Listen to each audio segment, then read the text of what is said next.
Alright, hello chat. How's it going? It is Thursday, October 27th, 2022. It is a day before many painful days. I mean, today is a painful day, actually. Because today, for people who don't know me, it's the day before the new Call of Duty game. So every year, this is like just pain for me. Because I have the strong urge, like an overwhelming urge, to just go and grind a COD game. Like to just go and do the funny shoot and get rewards, get the dopamine hit, like every time I do something. It's great. I love Call of Duty, but it's the day before, so it's like, I really want to grind a Call of Duty game today. But if I go and grind one that's already out, then when the new one comes out tomorrow, everything that I did today will be for nothing. You know, like, new game is out, no one cares what I did in the old game anymore, so it's not worth the time.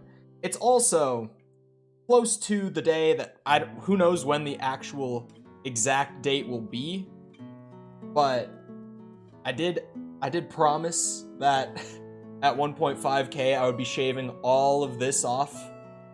All this beautiful facial hair, the mustache, the chops, all of it gone. Nothing left. Also, I'm gonna have to restart my OBS because I have no Switch audio. Just as a heads up, right as I get in, I'm gonna have to restart it because I'm not hearing anything right now. But we should be good. But how's it going, Khan? Welcome.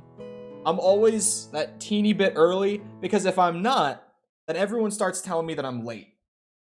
Or at least I try to be. Sometimes I'm not a teeny bit early. Anyway, hold on. Let me restart my OBS so that I can actually hear something. I'll be right. Aha! I have audio now. Beautiful. Okay. It went back to the starting soon screen when I did the reset. I don't know why. But I can hear. We're good to go. Hello, Jacob and Ryan. Shaving is a bad move. Don't let these fools bully you. I mean, when I'm shaven, I actually look my age, you know? So, like, at least there's that part where people don't think that I'm, like, 26 to, like, 29, 30 years old when they look at me. I've genuinely had people think that I'm like 29 or 30. I'm 20. Like flat, not even 6 months into being 20. Like, I was born in 2002. I haven't shaved since 2011. I haven't shaved since 2021. I actually didn't clean shave once this year. I kind of just, like, I just trimmed through the whole year, which is not normal. I mentioned it before, but I usually, or at least I used to, oh, I thought the door was right there. I used to just, like, clean shave every time that it started to get too long, because I was lazy. Well, we're off to a great start. I was lazy, and if I just, like, clean shaved it all off, A, it was easier to actually do that than, like, precisely trim it and style it and everything. And B, it would be a longer time until I had to shave again. So I used to just clean shave it, like, once every 2-3 weeks. Just reset it. But, this year I actually have been, like, properly trimming it the whole year. I kind of threw that. Like, I know how to get through this. I have to actually do it.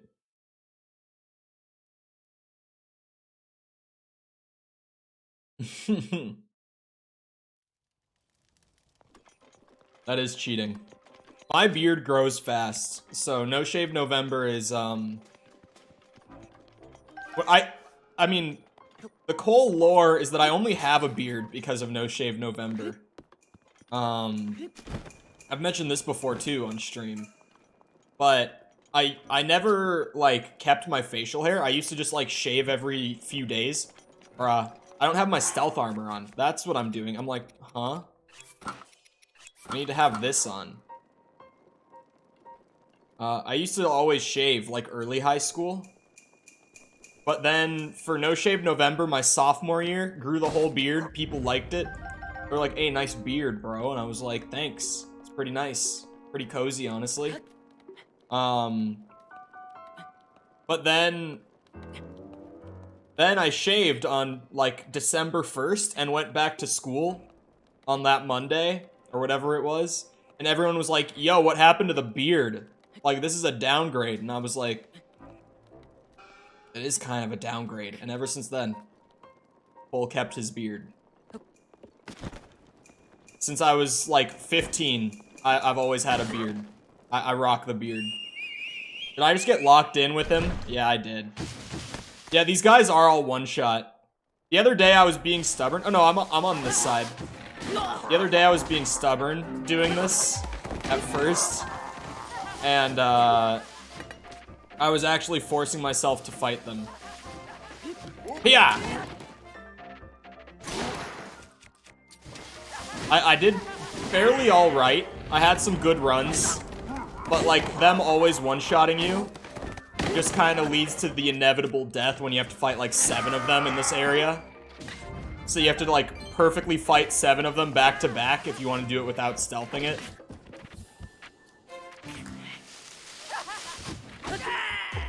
There we go. At least I could recover and kill one of them. Killing one of them's not bad. Killing all of them that way that's the problem. Oh yeah, I can do the banana thing. That would work. It's not even worth eating food in here.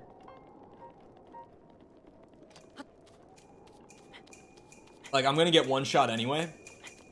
No point in refilling my health until I'm out.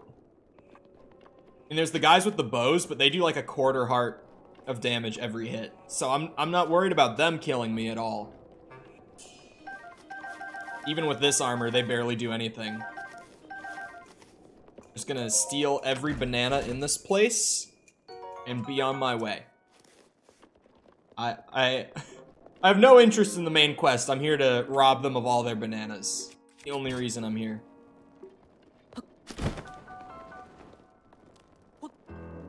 Shit. Uh-oh. That's bad. Oh.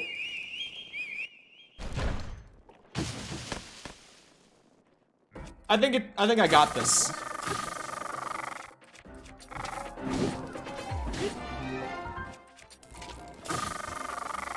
See, it's all about proper use of elemental effects. Ah, shit.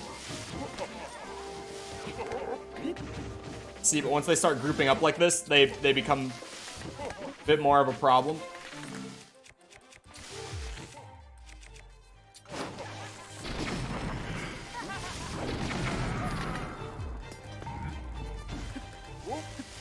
Ah!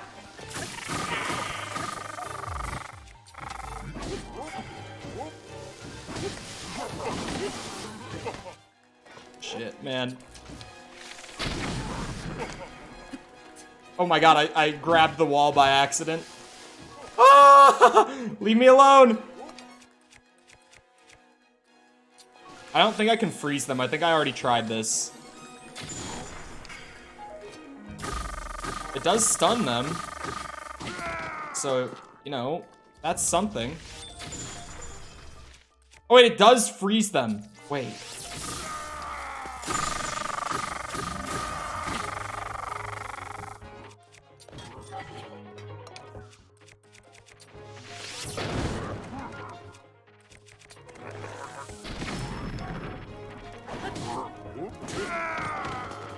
Oh my god. I'm doing it Cole style! I just needed to be afraid. I just needed them to put the fear of God in me. I did it Cole style. Unbelievable. I didn't think this room would realistically be possible to do that way. But here we are. Who needs stealth? Am I right, chat? When I could just hot swap between all of my different effects and make it happen.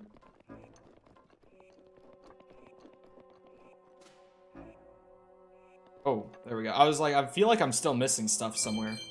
Oh, cooked bananas? That's almost like a reward. Let's munch my roasted bananas. Of course I have 1.3k. What, do you think Link is poor? Not when I'm playing. Oh, I forgot about the giant barrel. Is that just like, hold on. Is it like Metal Gear where, could I have done this? Sneak around? Forgot that was there. I would have tried it too. Ooh.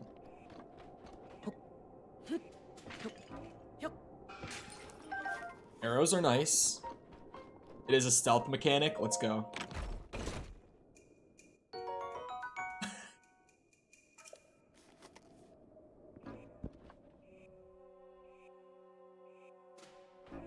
Nothing, just ignore it. No, you sit still. And they don't notice anything. You walk around when they're not looking, but then you sit still when they are.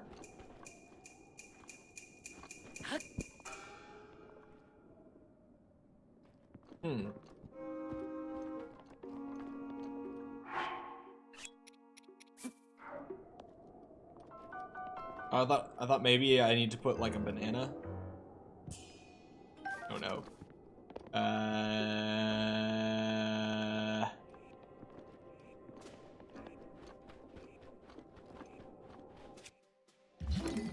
Want whatever's in these.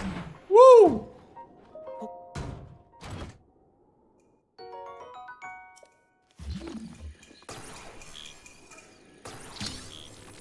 Pop.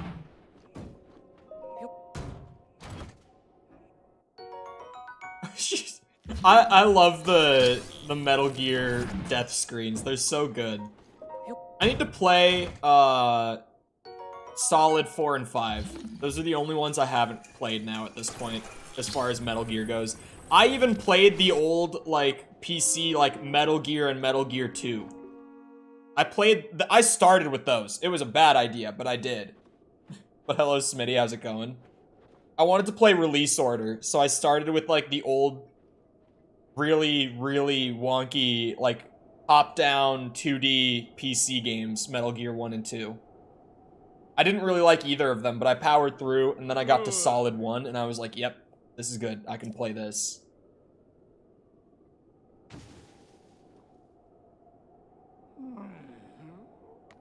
Hello. This whole area is your napping spot. Can't be serious. Possibly.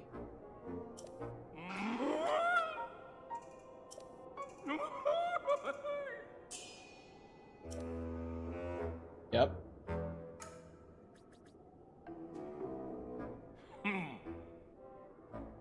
Snake Eater on DS? That sounds awful.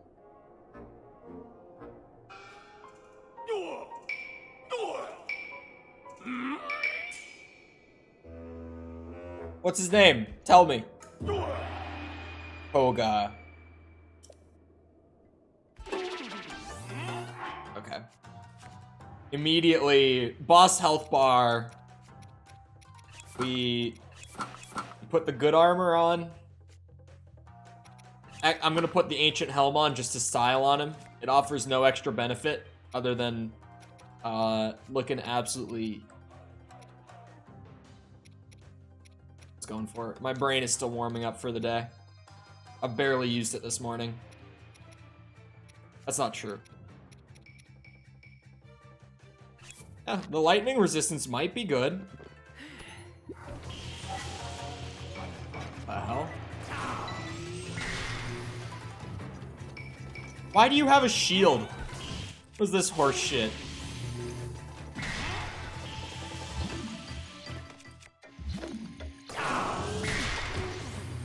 They just don't let me use the mechanics. No attack up? No. I've been slacking on the cooking.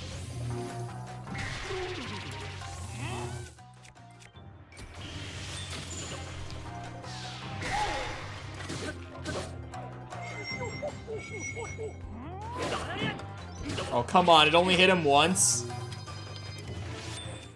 Hold on a second. Yeah, you can just hit him with any arrow. Awesome.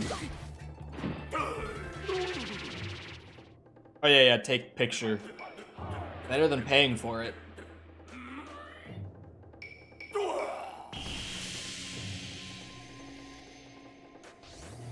Bigger the AoE, not the damage. Sometimes it'll like hit them multiple times with bigger charge up. But that could also just be a bug and not intentional.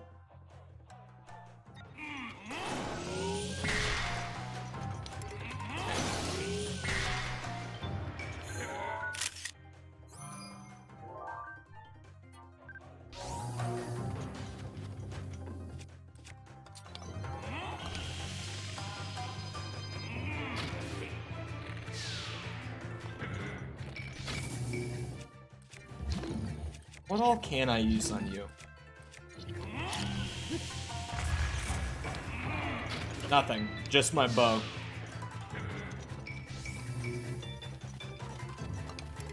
Koga does have a pretty strong dad bod going. Wah! I was trying to go for the headshot. Oh, wait. Oh, wait. Hold on, hold on, hold on. I've finally seen the way. Woo!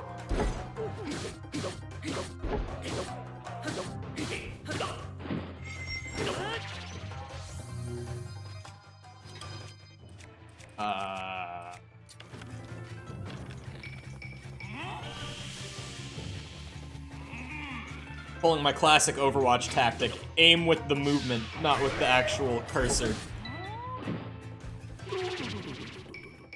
How you play Hanzo?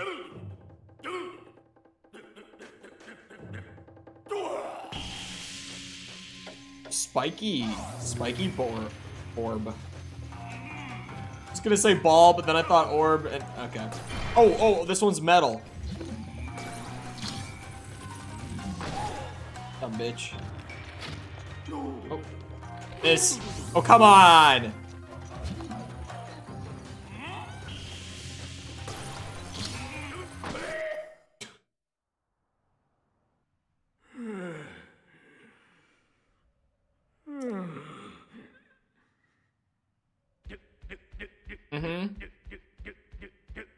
Is this Elden Ring second health bar?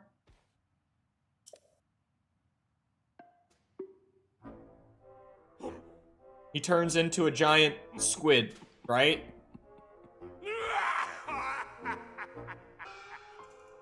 Hanzo's my favorite 6 out of 10. He's alright.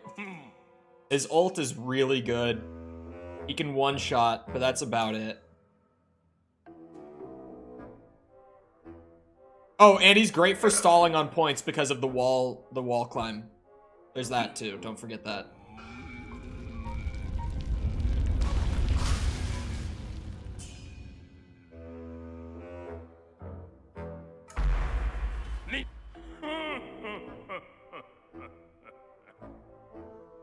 Yep. Ult is top 3. It's not that good. It's good, it's not that good. Top 3's like Brav, Nano, Shatter. I had to pick another like triple S tier ult.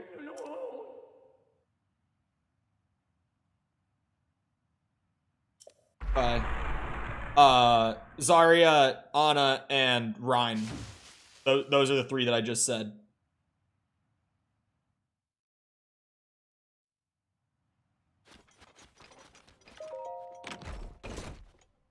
Ana? Yes. What? Oh, that's what I was here for. I was like, what is that? I thought it was my... Yeah, okay. Rein? Yes, especially when together. The thing with Ana's ult is if you have an actual coordinated team, you're not playing with randoms, literally any way that you use it, as long as your team, like the teammate you're nanoing knows that you're doing it, you're winning the fight. If the teammate who's getting nanoed knows they're getting nanoed, you've already won. Even if they don't have an ult up. But if they do have, like, one of the best combos, especially, like I said, Rein, if Rein can get a big shatter, if the other team isn't playing with a shield tank, Rein can shatter literally the whole team, stun all of them. You can nano him to boost his damage. Keep in mind, his hammer does 120 at base, so you damage boost it. And then he just runs into the whole enemy team not being able to move, swinging with like 160 damage per hit. So yes, Ana. Have you ever heard of Nano Blade? Which is also nanoing Genji when he's about to use his ult. And then he goes in with his sword and he's damage boosted. That's also like instant team fight win.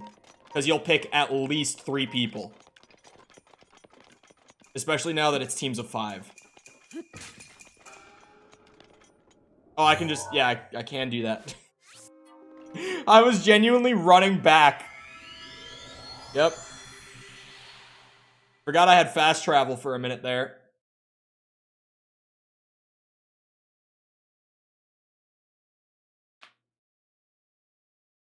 Diva ult one-shots 90% of characters and has a huge hitbox. Problem with Diva ult, when you're not playing like low rank or quick play, is everyone knows. And it's not a hard ult to avoid. I rarely actually see Diva use her ult to get kills. Because I'm in plat support right now. And I'm pretty much only playing support. When we have a Diva, when she does ult, it's never to actually get kills, it's just to remake. Like, it only works in low rank or in quick play. Other than that, you can't get kills with it. It's so telegraphed, it has such a long wind-up before it goes off. Like, no one actually dies to Diva ult. It's really good if it hits, but it never hits. It's like a 1% chance you'll get a good hit with it. In, you know, not poo-poo tiers of play. No offense.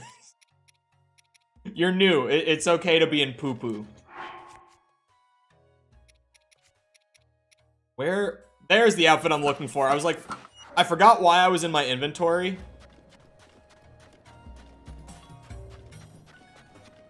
Hello, ladies. It is me, also lady. You're speaking from a top 500? No. Is it? It's fucking crazy. Okay. Little tiny complaint about Overwatch 2. The ranking system is so broken right now that if you're in like mid diamond, you are genuinely in top 500. That's not right. Like, that's crazy. That there's a large amount of diamond players who are also in top 500.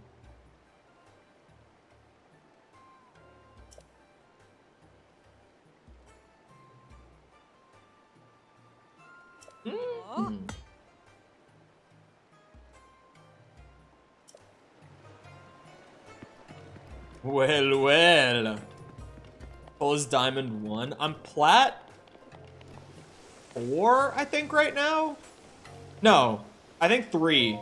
I can't remember. It's 3 or 4. I honestly don't know which. My tank is bronze 5, though. Like, no bullshit. The duality of man in Overwatch. Like, when people say that you need to main a role in Overwatch when you're learning, it's true. I'm in, like, mid-plat support. I'm literally the lowest possible rank in the game on tank. Like, roles matter a lot when it comes to you and your playstyle.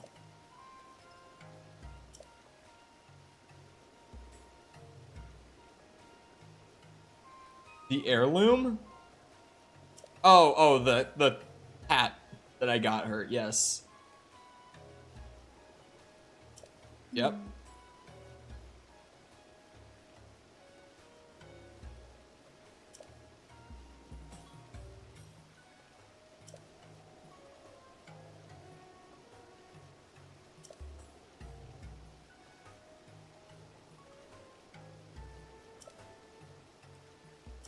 Here's your helmet. Smash or pass? She's literally a kid. Enough said. Pass.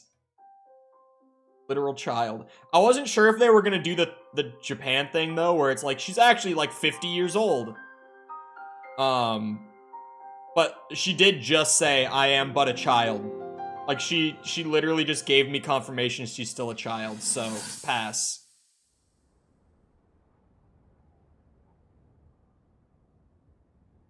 Who's your support main? Ana. She's not the best support in the game right now, I don't think. Actually, she could be. I don't know. It's pretty good on support right now. I think Lucio and Ana are probably like tied for most useful support right now. I should have expected as much from the But you should never run them together. She was out on a survey all day today. Still as the sands now. So, spill it, boy. Have the two of you been getting along all right? It's okay. Doesn't say a word. Your silence speaks volumes. She gets frustrated every time she looks up and sees you carrying that sword on your back. It makes her feel like a failure when it comes to her own destiny. Was it supposed to be her sword? Not like you carry blame in any of this. It's unfortunate.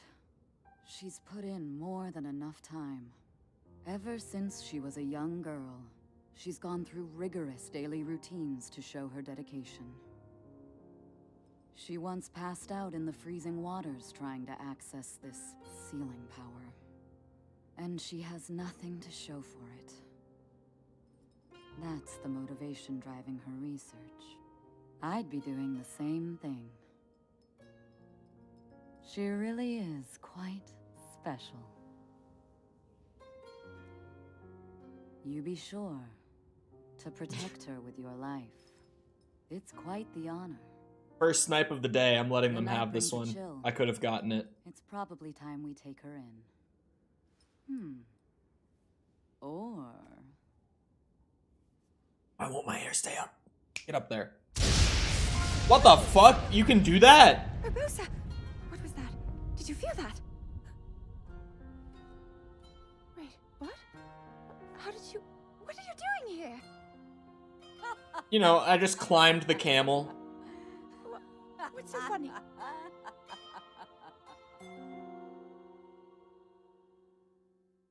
Her bodyguard? Oh no.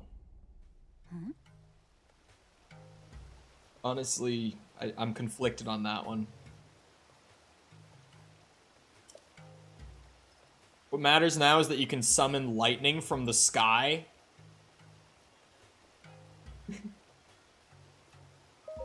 I won't say. I was very tempted to say it looks too big.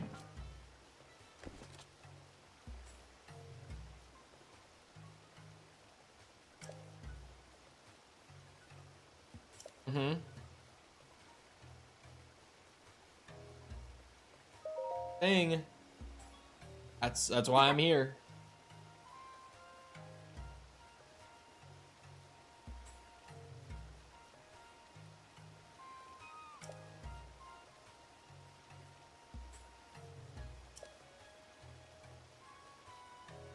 Okay.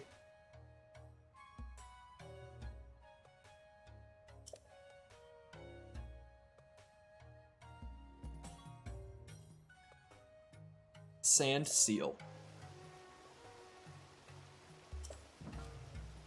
I met her sand seal, actually.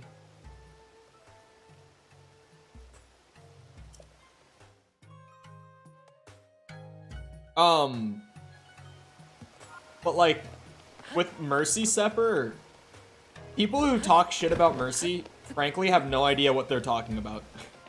Like, she gets played in GM, she gets played in Owl. Not all the time, but she gets whipped out when you need more heals, because she has the best burst heal in the game. And she has a damage boost to pocket DPS with. Like, dude, you damage boost like a Bastion while he's rolling around in tank mode? Oh my god. Like, you're putting Zarya to sleep. It's good night. Like, she's done if she gets caught out by that. It's... People who talk bad about Mercy are just like, eh, but she's the easiest support to play, takes no skill. And it's like, okay, but she's also really good. Like, come on. She's still useful to have, even if it's not as skillful as playing an Ana or a Baptiste. Honestly, I don't even know how I feel about Baptiste right now. He's like, not bad or good. He's just kind of there. He used to be so good. But right now, I'm not sure how I'm feeling about him. I used to play him a lot, but when I've tried to recently, I just haven't felt it. Anything I should do? Like, are there... There weren't really any side quests that I missed, I don't think. Oh yeah, because I literally went around town talking to every single person trying to find that thing for the side quest. So I know that I didn't miss any side quest. Ooh, I could go... Hold on. I can bring this kid the bow. I can bring the bow. There's a secret club, weapon club, or place, like building club.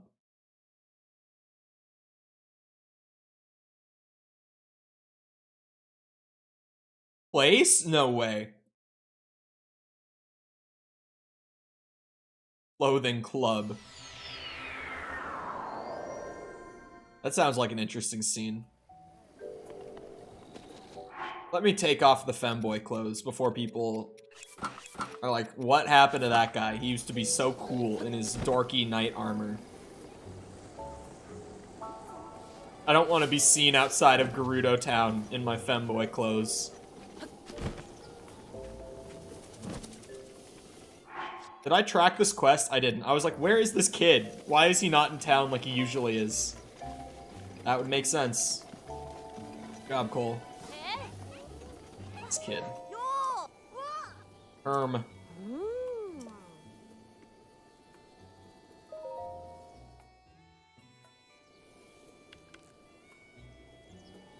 That's a really big bow, even in my hands. That thing is huge.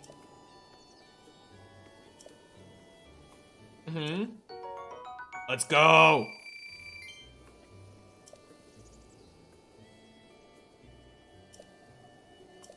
Oh my god, there's another?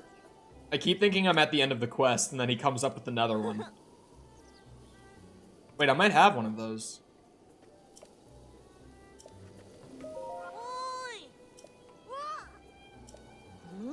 I do have one! Give me another 50 bucks, kid. Pretty sick, huh? Wind katana.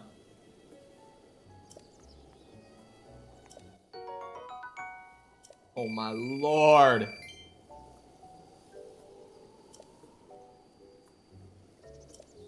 There's another one.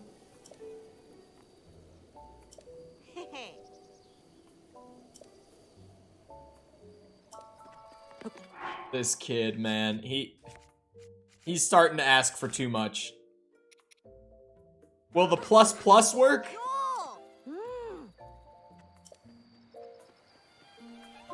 Come on, this one's even cooler. What a little shit. Alright,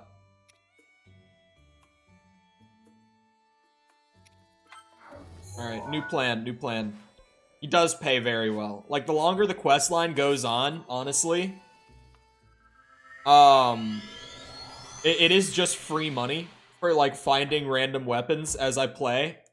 Like, just at any point in the game, there's one thing that I'm on the lookout for, and every time I find it, I get money for it. So, like, I don't mind that it keeps going, but at the same time, I kind of just want it off the list of things to do. You know what I mean? Because I feel like I've given him almost 10 weapons at this point, and it's still, there's every time he's like, okay, now this one. Gets to a point where it's just like, fuck. Can we be done? Last one. Secretly an arms dealer. He could be. Put on my headdress. Wait, is it only like a... Yeah, it's only a set bonus that it's heat resistant. Yikes. I mean, it's not that hot out right now. Alright, I have a plan. So I have to find that statue, right? For the side quest. So what I could do is I could do, like, koroks and stuff out here in the desert. And at some point, I should end up just coming across the statues. I'm actually going to go over there, because there's a couple koroks over there. Like, right where this shrine is. There's a couple of them. So that's the plan. Oh, also, total count, just for reference. We're at 208 koroks total. And 57 shrines done. That's what the camera's covering. I should be fine to wear most of my armor. Yeah. So there's a korok like right over here on the side of the pond. And there's one like on the road over here. I don't even have 100, I think. That's the power of the interactive map and a little bit of dedication. So it's not in the pond. It's gotta be up top then. Gotta be something to climb up for. It's in one of these barrels.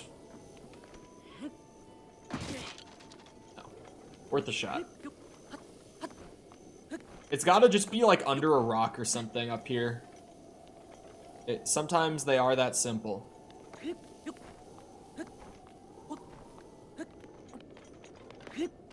And all this stamina. It really is nice. What's the exact sub count? Last I checked, I think it was at like 97 even. I think we're literally right there. Like, we are genuinely at the point of inevitability. Just within the next couple days, it's gonna happen.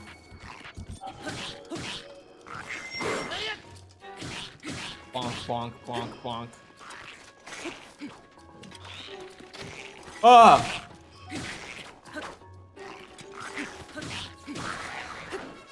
Oh, that? I feel like I'm too far, like I look at the map, and it's like, the seed was down there. I wonder if it's literally right behind Shrine or something. The pond. It's gotta be something with the pond, right?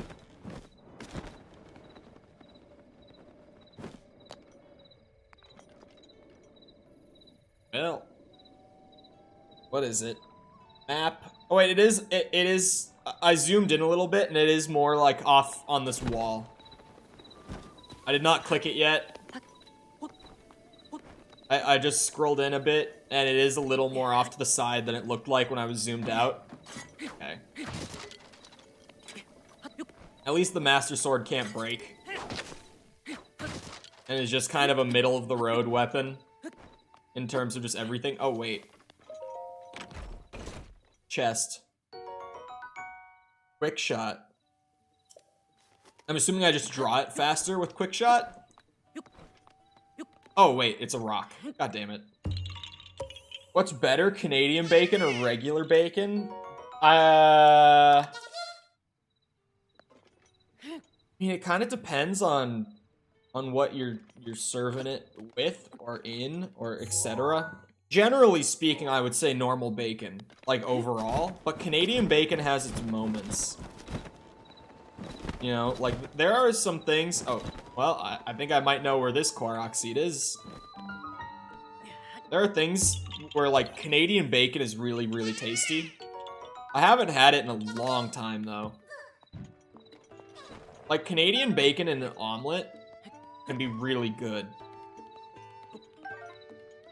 Or like just something like that, you know.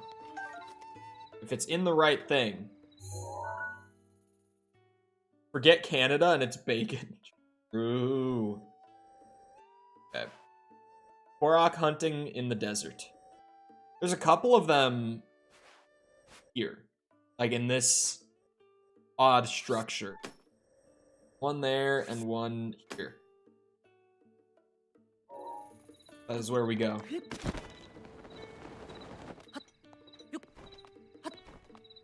Mixing in some korok hunting with some side questing before I go and do the Divine Beast. I didn't expect this Divine Beast quest to be so long.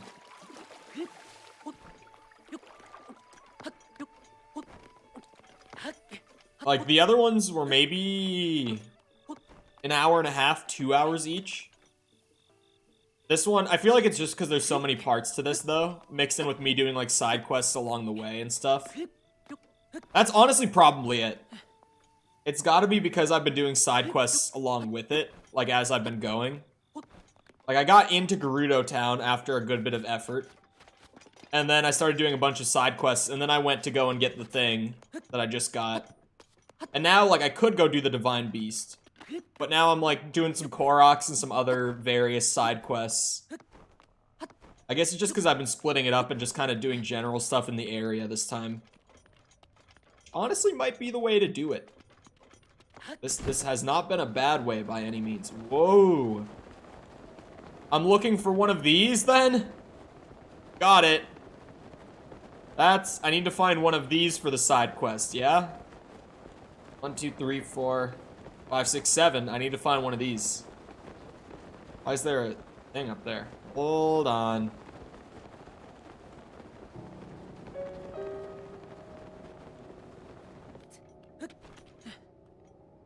Not wrong. The swords have all been pointing in a direction.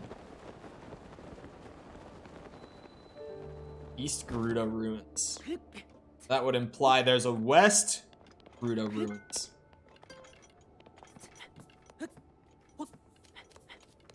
Been bombing Korok? What do you mean by that?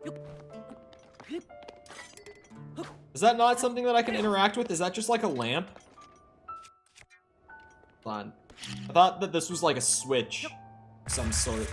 Nope, that's just a lamp. Okay. I thought it was so suspicious too. Hello, metal orb. Suspicious metal orb.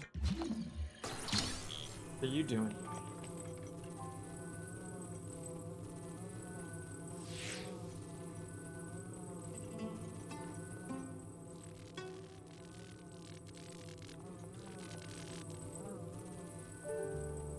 Go all the way. You don't need me. Why is this up here, huh? What is this?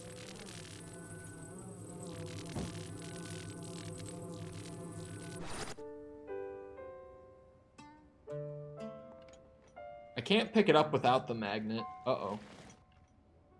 Oh. There's a bunch of it. Oh. A lot of orbs. I see what's happening here. Going to get the seeds I can easily get from towers. Oh, just from like fast traveling to the towers, grabbing them, and then going on to the next thing, you mean?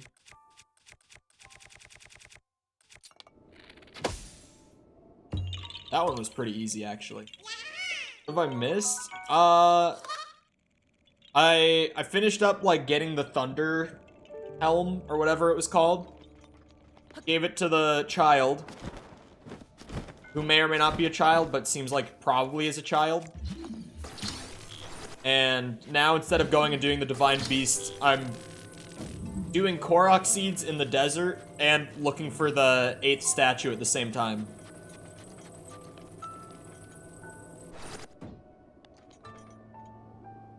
Wait, do they all have different? Oh my god, they all have different colors. Look.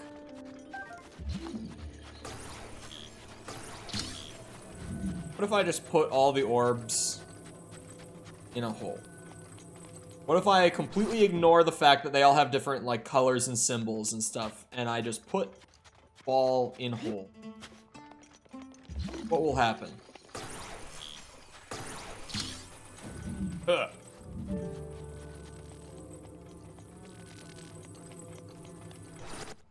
Block.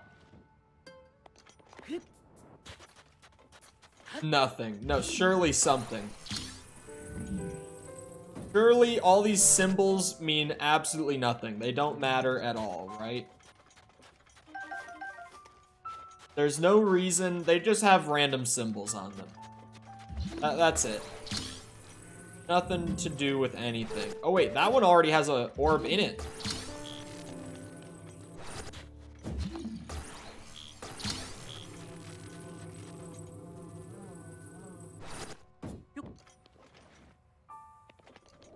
Okay. Go. Pop. I don't think I've been to a tower with the skull on top of it. Okay, so I get it. This is wrong. Serious. Don't call me Shirley. said the Call of Duty thing. Said it. That wasn't me. He said it. I mean, that's the same symbol, but it's a different color. Hold on, I'm gonna put all of them in the middle. I'm gonna put all of them in the middle. Gonna group them all up. If there's not a color and a symbol match for that, then I'll put the green one in there.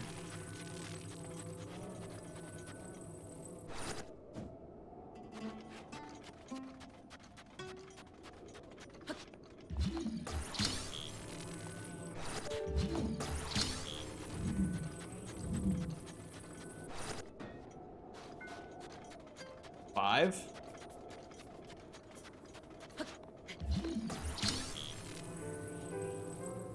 That's not a symbol match, is it?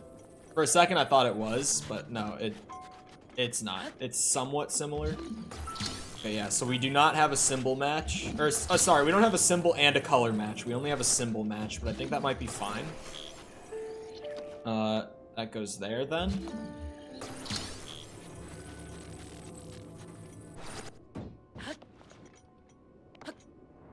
I see what's happening. Each of these has a thing like that somewhere. Some of them had them like up on their foreheads, like up in that slot. Ooh. Point Cole. Got it. Wait, which one had it on their forehead? One of them had it on their forehead. Is it literally this one? The one that, yeah, the one that I can't see from where I'm standing. Okay, that's the two dots. Which I just, there we go. I was like, that was the last one I pulled out of the other hole. That goes here. And this one's missing the sword.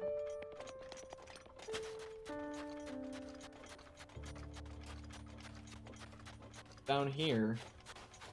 Alright, this one. Oh. It's an O. Hello, Rex. How's it going?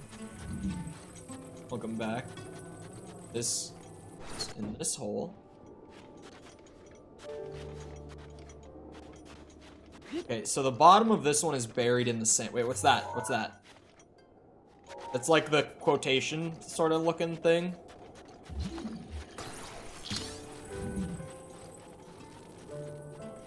Flop this in there just because I caught a look at it.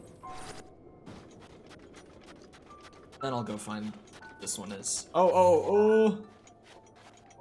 Looks sort of like an A. Or like an error. Oh, this, right? Wait. No, this. That's a more direct match. Okay. You drop that there.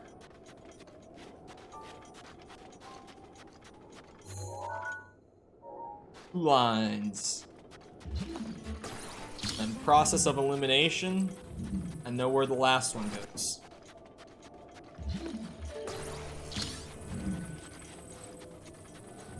Wait. In this one, I kind of lost my orientation there.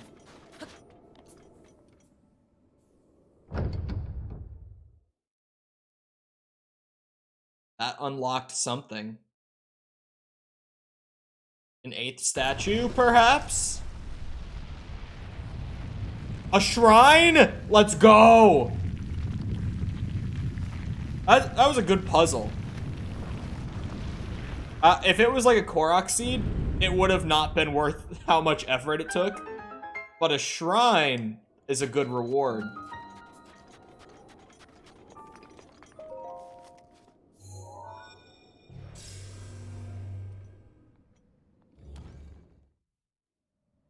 It threw me off with the not matching colors thing.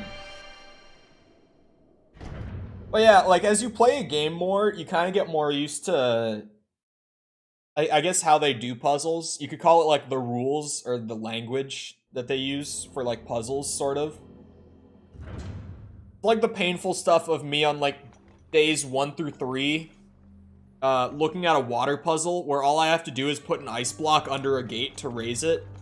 But I just don't know that I can do that. until someone tells me, and then even after that, I kind of just forget that that's a possibility. It's just like learning how the game does puzzles and stuff like that.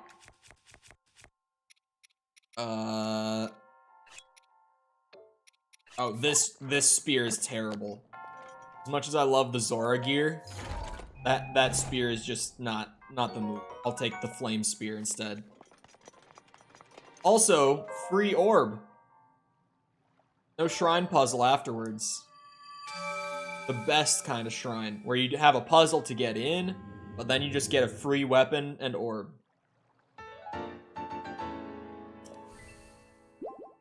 Definitely my kind of shrine.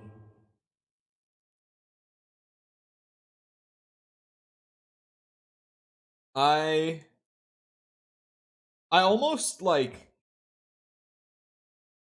It's still weird to think that the new Call of Duty is in about 10 hours. 10 hours and like 10 minutes. I've had another one of those years with Call of Duty where, like, I was, like, vaguely interested throughout the entire year, like, since we knew what the game was and got trailers and everything. But then, all of a sudden, it came down to, like, the last week before launch, and all of a sudden, I'm like, wait a second. I'm excited for this game, I think. And then after a couple days, I'm like, yeah, I'm really excited for this game. What the fuck? I mean, Flint isn't necessarily, sorry, hiccup, something that I care about using all that much, because it's so cheap. Like, even just selling Flint, I don't get much value out of that. It is nice to just save the time, though. We should all unsub so we can keep the beard. At some point, we're gonna have to hit the number. It's inevitable. There's no stopping it. At some point, the number will be hit, and the beard will be gone. I've been thinking about, like, having fun with it, though, and not fully clean shaving the day that we hit 1.5. But instead, maybe giving it the Heisenberg for, like, a day. Like, mustache and goatee. And then maybe the next day, just going straight stash, and then going clean shave. Like, I've been thinking about playing around with it. Why is OBS... What are you doing? Huh? That was weird. OBS had a little lag problem there.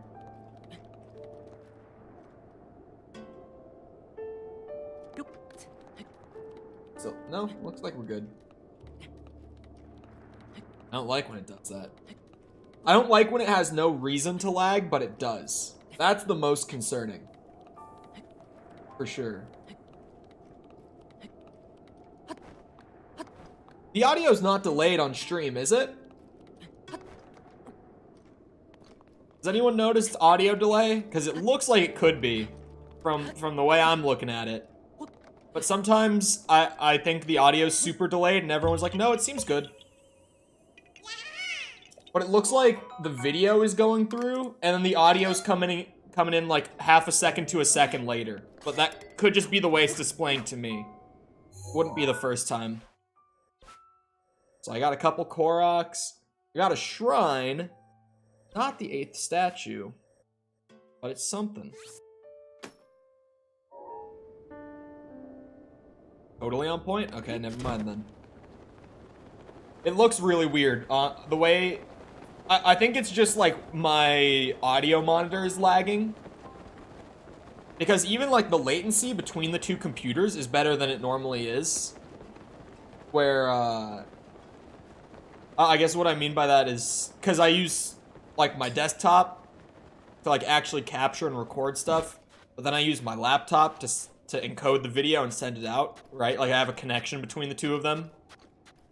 So a lot of the time, it's like, I'll say something, or something will happen in the game, and then it goes to my laptop, like, a second later, and then it goes to YouTube, like, a second later.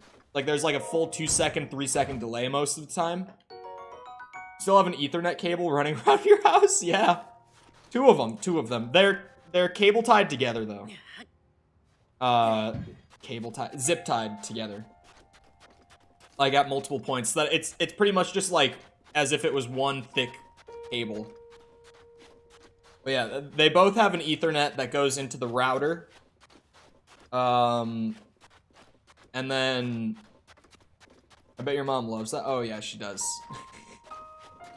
You should totally see. This is it's good that I'm in like the basement though, because I'm mostly out of everyone's way.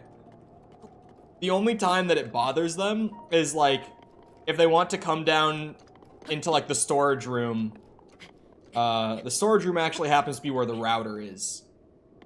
So that's when it can be annoying to people, but that's oh, there it is. That's about it. Oh shit! Don't fly over it. Woo. Ah. Yeah, the Ethernet from my desktop sends the video through the cable to the router, and the router bounces it back through the other cable into the laptop using a software called NDI that's on both systems, and they're synced up to like communicate with each other. It's actually really slick. It's really cool. NDI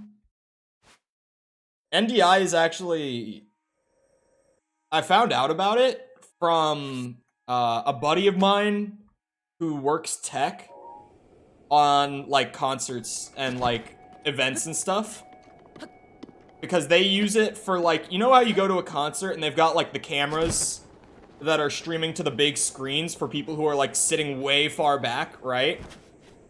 Like way far away. They use it for that. Like they use it to stream the video from the camera up to the screens using something similar to what I'm using.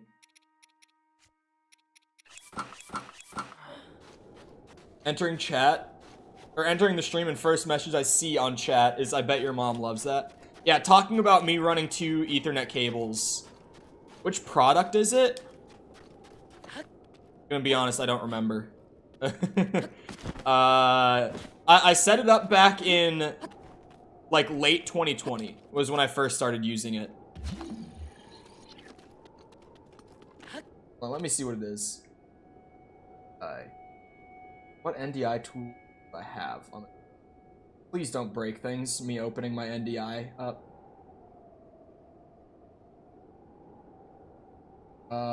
Okay. It's a good bit. I'm using the studio monitor, the screen capture, and the bridge mostly. And I'm using Audio Direct for audio. And I have Access Manager, but I don't really use it. I had to look at what I was using. Wait, okay, where's the block? Tools, very good tools. NDI, very cool. The fact that I can just literally use my own internet signal to like, essentially, I was explaining it to a buddy of mine and he was like not following. He was like, how does that even work? And at a certain point I was like, okay, so you know how an Elgato works, right? Because he's used one of those before, and he was like, yeah. I'm like, think of it as if I'm making my router think it's an Elgato. And he's like, oh, that makes sense, yeah. I'm just like, you're such a fucking bitch. How did that make sense? Oh my god. It went all the, I'm back. Speaking of Elgato, I'm using one of those and I'm using NDI right now. Because when I'm streaming off of an actual console, I can shatter the illusion in a second once I get this to actually go in there and not just pass straight through. Oh, why do you do this to me, Nintendo? Why do you do this to me? I'm on Joy-Cons, man. You can't ask for this kind of precision. Fuck. Ugh. They're so touchy!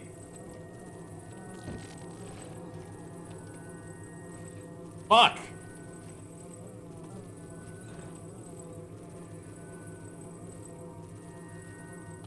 Oh, investment portfolio, you mean? There we go. I thought you meant your, like, professional portfolio. That's just where my brain goes when you say portfolio. Okay. Here, let me shatter the illusion. Oh, wait, no, I have to do that on the laptop. Turn off this. This is what my computer's sending out. It's me and green screen. But I'm chroma keying the green screen out so that I can have my camera on a layer above the Elgato signal. For people who are interested in how shit works. Super easy workaround. Once you figure out how to chroma key in OBS, because they don't exactly make that shit obvious. It's not, it's like one of those things where once you know how to do it, it's so stupidly simple. But for some reason, the way they have it is kind of wonky. At least I'm not down $100 anymore, only like 85. Hey, that's profit. You know, it's not recovery. It is you didn't have the $100, but now you got 15 of it back. You just gotta lie to yourself, make yourself feel good when you're losing. That's the only way you win. At least that's the only way I win. It's not a loss and a recovery, that's a profit. I've unknowingly stepped into the sandstorm.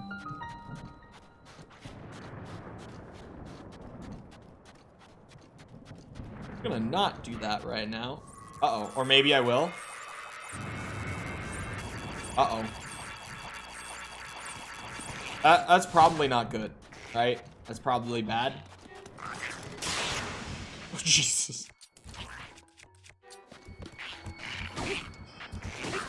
Bonk. I hate that I don't have good armor on right now because I have to wear the heat resistant stuff. No.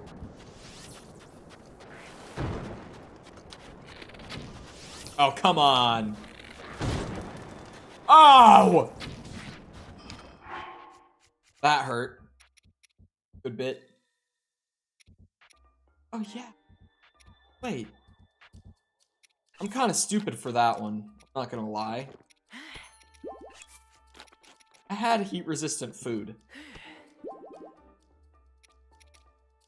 Oh.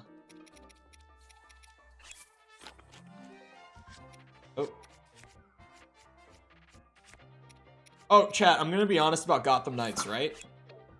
Feeling way better about that game now. After yesterday, after I just, like, sat down, tried out the other stuff, got a better feel for how, like, the progression is set up and everything, it's like, oh wait, this isn't as bad as I thought. I might even be pulling it up to a 6. Maybe. Possibly.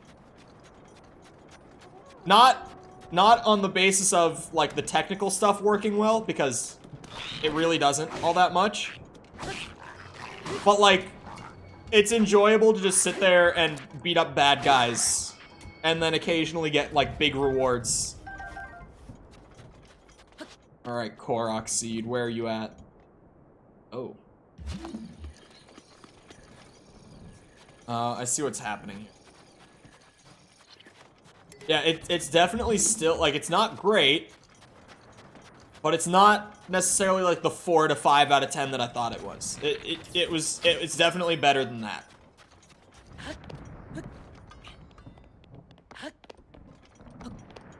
If we were talking purely from like a technical or like execution standpoint, probably is still like a 5. Or maybe like a 4.5. Like, it's not a very smoothly executed game, but it's a fun game. So I can give it a little more credit than I did before. Wait, what? Oh, the A to activate prompt just comes up. Yo, yo, yo, yo, yo, no? Thank you. It's my armor, isn't it? Oh no, armor's fine. Ah! Don't do it! I think it's just being too close to him. Ow! Because it's just like any other beat 'em up. Yeah. Like, there's kind of that... that goopy gamer kind of like beat 'em up, guilty pleasure kind of thing going on there, where it's like, you know what? I can enjoy this. I can see what's going on here. Where's this other like metal block I need? Kind of confused. Is it gonna be on top of one of them?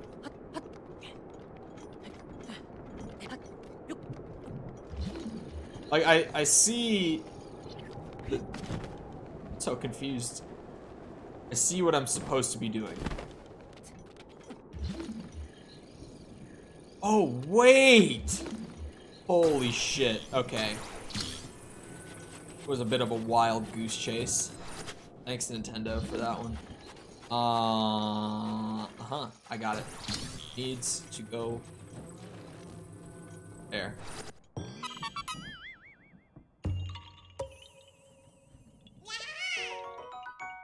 Oh, the shrine puzzle statues, you mean? Because yes, if so. Wait, have I been checking off these Koroks? I haven't been. I suddenly just realized. Give me a second to check off all the ones that I've done. Check that one and that one. Okay. Those are the Koroks I've done today. That could have been bad later on. I should probably move a little more north again. You know, out of the sandstorm and everything. There's one like here. Just fast travel over to Gerudo Town. It would save me some time. Be more efficient.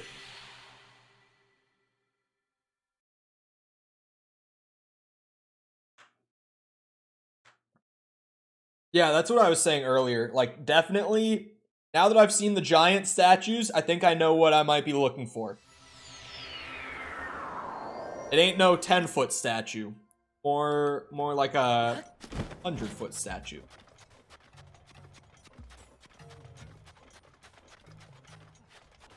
Running out this way. Am I just able to ride these sand seals that are out here? Oh, it's probably like taming a horse, isn't it? Where I have to kind of like sneak up on them. I can do that later. Honestly, it would be really nice to go and find that statue. Because then I get the sand boots too. I can use a bomb? What is wrong with you? Crazy for that one. Oh yeah, just throw a bomb at the seal. You'll be able to hop on real quick. Come on now. Can't be doing that. Guess who went home early? Hey, happy Thursday. Am I right?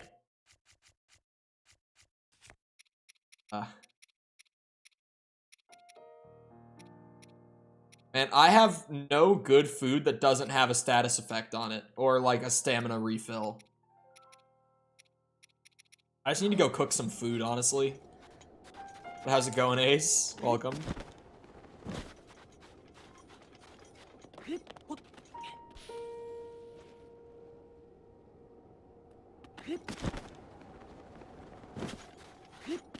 Thursdays suck.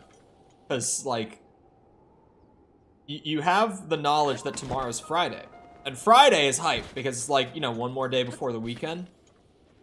But the day before kind of sucks. Although, I always said when I was in school that, like, everyone hates Mondays, right? Because it's like the day you have to go back to school / working, whatever. Everyone hates Mondays. Monday is not the worst day of the week. It's Tuesday.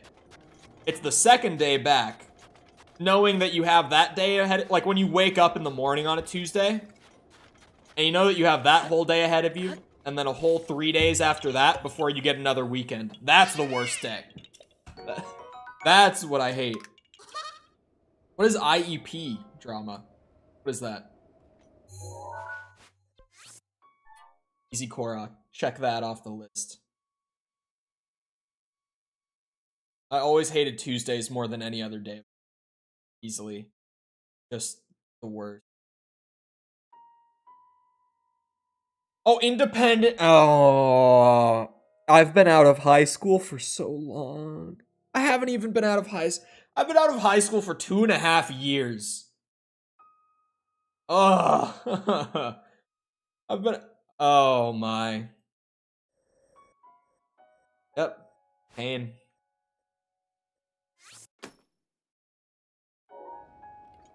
I'm assuming drama then, because, like, you have an IEP that is not being handled correctly. That would be my assumption, at least.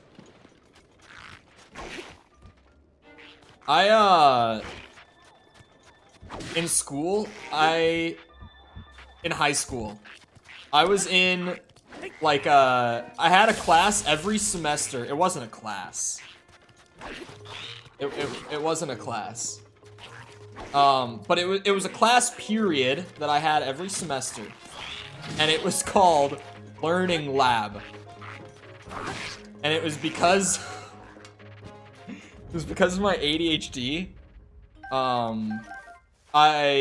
It was essentially like an IEP-centric period that was just a study hall. And there was like a teacher who wasn't doing anything else that period who would be there to essentially like proctor / monitor it's pretty much just like a pre-set up like study hall that you would have on your schedule. Any days aren't even a required class. Oh, they call it that there too? Okay, at least it's not just my high school that calls it that. For me, it was required. Like, they just put me in it. It wasn't required for, like, general students, but for me, it was.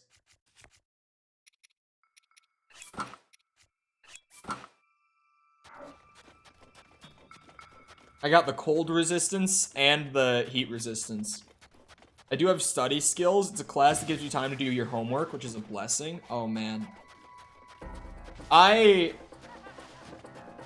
Throughout high school and throughout college, I was that guy who would sit in a lecture doing the homework that hadn't even been assigned yet. Like, the homework that was, like, on the schedule, like, on your calendar, but that they weren't gonna, like, actually assign until the end of the day. Like, I was that guy who was sitting there, like, in the class, doing the assignment or the lecture as they're giving the lecture. And some of my teachers in high school would genuinely get really angry about it. I had a teacher, one of my English teachers, it was my junior year high school English teacher. She would confiscate my laptop during classes because I would sit there doing the work while she was lecturing, and it pissed her off. So she would take my laptop while I was in class so that I couldn't work on the digital stuff. For real? Yeah. She wasn't the only one. She was just the one who did it the most consistently. She would always take my laptop because I was working on her stuff in class. She was like, you're supposed to listen to the lecture and then do the work to show that you've learned it. You're not supposed to sit here and write everything in as I'm teaching it. I'm like, but you've already put it up. I have access to the document. How could you expect me to not do this? Also, I'm sure I wasn't the only one that she's ever had do that. She probably had a lot of students do that in the past, and she was just sick of it. But yeah, she would confiscate the laptop. My study hall teacher is pretty awesome. Also probably in a violation of a bunch of rules because he shows us Die Hard before winter break. Legend. I need to watch Die Hard again. It's been a long time since I've seen it. That's probably my favorite Christmas movie, even though it's not like Christmas movie. It's just kind of like, you know, generally Christmas themed. It's got to be my favorite, like, Christmassy movie, I guess is the best way to put it. Not Christmas movie, but Christmassy movie. I need to have my assignments uploaded to Google Classroom. Most of my stuff in high school, we used Google Classroom for, like, almost all of my classes as, like, a main form of where to submit work and all that. I really liked Google Classroom. Like, for what it is. It's kind of wonky at times, but it happens at Christmas time. Yeah, like, there's Christmas stuff, you know, It takes place during the Christmas season. But it's not like Elf, where it's like, you know, that's a feel-good Christmas movie. Or like, oh boy. What? You'll shoot your eye out. Someone name this movie for me, because I can't remember it off the top of my head. This is gonna be like Omega lol, how could you not think of this movie sort of moment, but like I can't think of the name. Is it A Christmas Story? Is that what it's called? The kid with the dorky glasses, you'll shoot your eye out. Is it A Christmas Story? Is that what it's called? I think it might be. Like that's a classic Christmas movie. Like Die Hard. That's just a great movie. That also happens to be Christmassy. Minorly Christmassy. Ooh, shrine! Oh my god. Okay, that hurt. Called A Christmas Story? Let's go.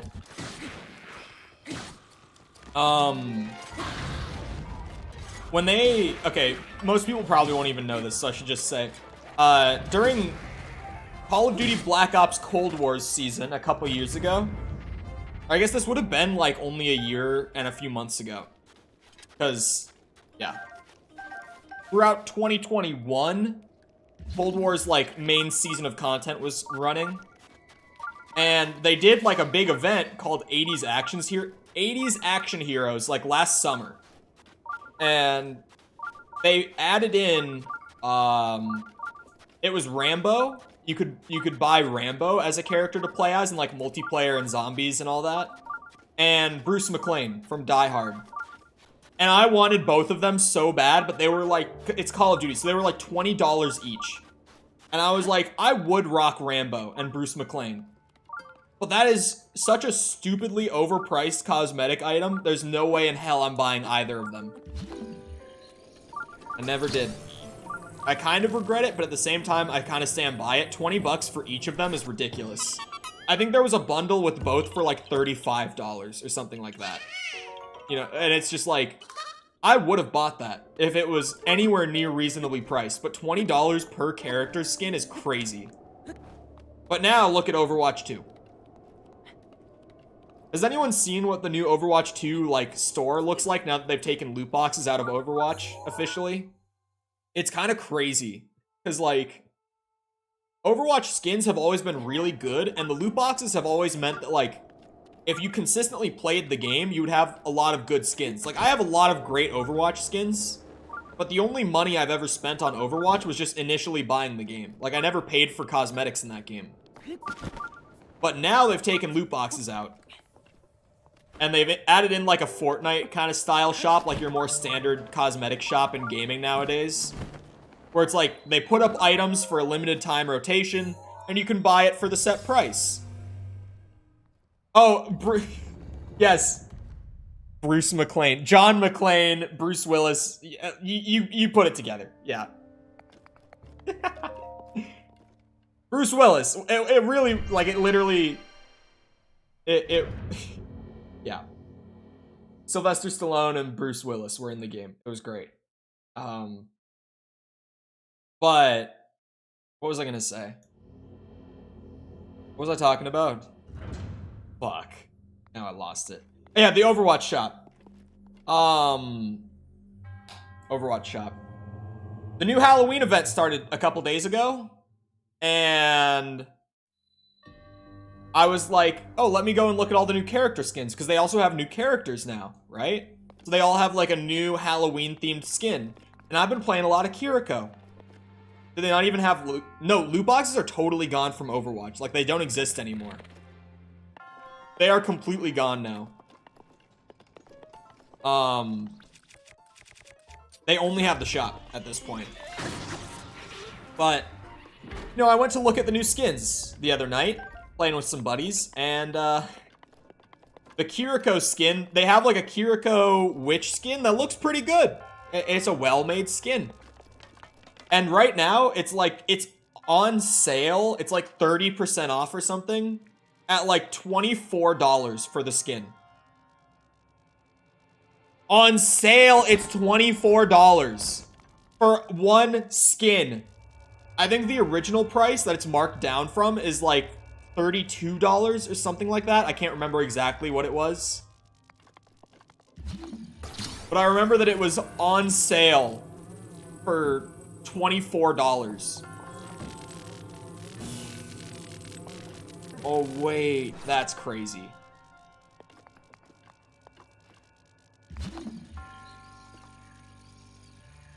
For one skin. Well, okay, it's a bundle that's like a skin and like a nameplate and a player icon and I think a voice line. So like it's not only the skin, but the skin is the only like valuable item in the bundle. Like you're not buying it for anything else. You know, it's just the skin. There's no other reason you're buying that. That's kind of like, I saw some people on Twitter and stuff being like, it's not just skins, it's bundles. You get a bunch of stuff, and everyone's like, I mean, yeah, you do get like nameplates and voice lines, but like, are you buying the bundle considering like, oh, I also get voice lines? Like, no. You're buying it for the skin. I'm just gonna leave it there because it's holding the charge. Yeah. And I'll just hop on as it comes back down. Ooh.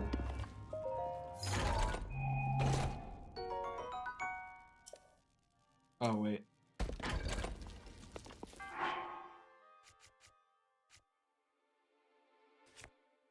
You only ever bought a loot box for the change of getting a legendary skin, never because you wanted a spray or anything? Yeah, the chance. Yeah. Like, you want the really cool skins. And I had, thankfully, like, the only new character, or actually, that's not true. I'm playing a lot of the new DPS character now, too. Like, when I was streaming, right, when Overwatch 2 came out, I was playing a lot of Kiriko then, and I still kind of am. Less than I was on stream, but I'm still playing her a fair amount. She's in competitive now, like, you can actually play her and stuff. So, like, I'm playing her a decent amount. Oh, wait, actually, the halberd with attack up and... Oh, no, that's critical hit? Oh, I do want that. This... Wait, no. I have the... Here. Rusty Claymore. That goes. Got it. I saw there was this bundle that was available for $340. Was it like a Steam bundle or something?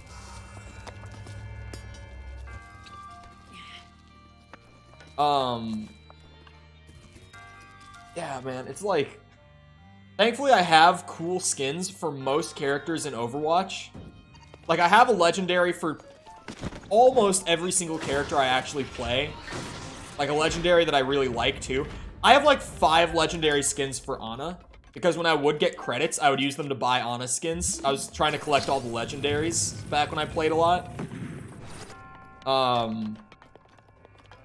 But like, man, it is just... Like, not having loot boxes to get any skins for the new characters kind of sucks. I do have a legendary Kiriko skin, but that's only because it was like Twitch drops. So I just put Twitch on, like an Overwatch 2 Pro. I just put his Twitch channel on for like 4 hours in the background while I was not even sitting at my desk. I was off doing something else, and then I came back and just collected my reward and got a Kiriko skin. But, it's like... Sojourn, the new DPS, rocking the default skin, because if I want to rock anything else, I would have to pay for it. Like, paying for cosmetics just sucks in games. And I get that, like, you know, free-to-play model, you have to make the money somehow. But, like, look at Apex, right? Like, Apex does it right. Apex does it like Overwatch used to. Where it's like, there's loot boxes. You're probably not going to get, like, legendaries or anything out of the loot box itself. But there's a chance. But what they do, that's kind of like the main thing that makes the system good, is when you get duplicates, or as you level up, or whatever it is. There's multiple ways of getting the credits in Apex. You get credits, and then each specific item you can buy with the in-game credit, instead of just like paying in the shop. But there is also a shop. Like, that's a good free-to-play model, where I can actually unlock cool stuff for my mains on Apex. And it's a free-to-play game. I've genuinely never spent a dime on Apex. I have like 300 hours on it. And I have a bunch of really cool skins for Bloodhound, who's been my main ever since the game came out, and I've never paid a single cent. But, you know, granted, I've played like 300 hours. You can make it possible and really grindy, and even then, I'm fine with it. Because if I enjoy the game enough, I'll get the good item I want. Just from playing the game. But having it so that it's literally not possible to get cool items unless you open up your wallet fucking sucks. That's terrible.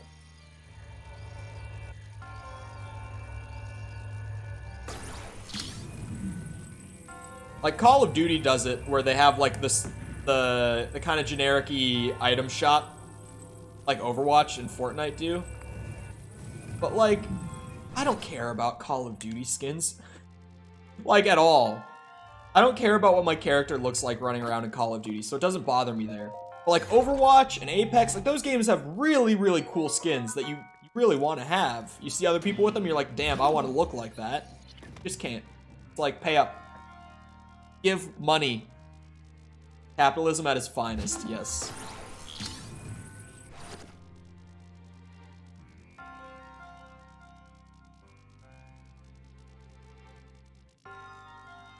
Now I wait for it to come all the way back. I got another good shield, though. I got 2 of them now. Wait, this one had durability up? Oh my god, this shield's gonna last ages. Is there an old game or IP I would love to get a remaster for? Oh, shit. Oh. I'm fine. Oh god, that hurts. For modern hardware. At first I read that as Modern Warfare. I was like, an old game or IP I would love to see get a big remaster. Remaster is like, maybe. Remasters are alright. I don't mind remasters, right? Like things like Ocarina of Time HD on like the 3DS. Like, yeah, that's fine. Like quality of life stuff is there, but it's mostly just a visual overhaul. Like that stuff's cool. I can always play the original though. Right? Remasters, I feel like used to be a trend, but they weren't really a big trend for long. Because we quickly moved to, like, remakes. Oh, yeah. I've watched and talked about the Velma trailer on stream. Yes. Well, I didn't watch it on stream. I've talked about it, though. I did see the trailer. It's something. It's funny, though, because, like, a lot of my favorite, like, old games have like remakes or remasters either already out or in the works, and I'm pretty lucky to be able to say that, honestly. Someone asked this somewhat recently, like maybe a couple weeks ago, and I'll say what I said then again because it's true. If you had asked me like in 2018 or 2017, like what game would you want to get a remake the most, I would have told you Resident Evil 2. And it did get a remake, and it was a damn good remake, because that remake, specifically, is in my top 10 games of all time. So, I was very happy with that remake. And that would have been, like, my #1 pick for a game to get remade at the time. Like, stuff... A lot of my favorite older games are, like, survival horror or immersive sim sort of stuff. Because, like, man, in the 90s... Those designers who were, like, pioneering entire new genres, those guys were creative as fuck. Like, they were putting out some crazy good stuff. Because, like, survival horror is still around in like, modern AAA. Not much, but it is. It's, like, one of the biggest examples, like, one of the most popular is, like, Alien Isolation from 2014, right? And I know it's 8 years old already, but stick with me here. Like Alien Isolation, on paper, it's survival horror, but it's a lot less about the survival part than it is about the horror part. Like, you go play a Resident Evil game, and the horror comes from, like, the anxiety of not being able to defend yourself and trying to, like, make what little resources you have work. I've played Alien Isolation twice, once at launch and once a couple years ago where I played on like the nightmare difficulty or whatever when I revisited it. And neither time did I ever like run out of resources or ammo or anything. Like I never had one of those moments where it's like, oh shit, I don't know how I'm gonna get to the next like save point. Like, it's survival horror, but it's streamlined a lot. It's made more digestible, which on one side of the coin is like a good thing, right? Like, having it accessible to more people. It's like, yeah, that's cool. But you kind of lose what made the old ones special. Like, if you were to play Alien Isolation and do good in that game and then think you were some hot shit with, like, survival horror and you went and played, like, RE3, the original PS1 RE3, get your ass kicked. I've played those, like, hardcore style survival horror games since I was a fucking baby, and RE3 for the PS1 still kicks my ass on normal. Like, that shit is fucking hard. And it's because they designed it so creatively to, like, intentionally fuck with you. And I love that sort of stuff. Anyway, this is a very long-winded answer to a fairly simple question. I would have also, like, if you had asked me a year ago, I would have told you, like, I would want a Silent Hill 2 remake. Guess what we now have a trailer for? Silent Hill 2 remake, which I'm nervous about. I'm hesitant on the Silent Hill 2 remake because it's Bloober Team, and I've never liked a Bloober Team game. So I'm really I'm cautiously excited for the Silent Hill 2 remake. System Shock 2, I would love a remake. This is one of those games that, like, no one's played and I talk about all the time, and everyone's probably sick of hearing me say System Shock 2. There is a enhanced edition in the works right now, like a revised port for modern hardware, being done by Night Dive, and that's going to come out alongside their remake of the original System Shock that is going to come out maybe at some point. Who knows? BioShock Netflix series, don't get me started. My opinion on if you should buy Gotham Knights. I would say Gotham Knights is not terrible, but it's not that good either. It's very much like a guilty pleasure game if you do enjoy it, but most people aren't really going to enjoy it all that much. I would wait for at least a 50% off sale on Gotham Knights. Like, I would buy it for 30 or less. I would not buy it for 60. As someone who bought it for 60, I'm telling you, don't buy it for 60. Like, it's solid. It's okay. It's not $60. It didn't quite come out right. Oh, it's under. Sorry. I'm trying to figure out where this thing is. I need a good game from you. What platform are we talking about? Injustice, maybe? I like fighting games. I'm kind of picky with them. Injustice 1 and 2, I've never loved either. Never really liked either of them. PlayStation, PS4, PS5. It's limited my options a good bit.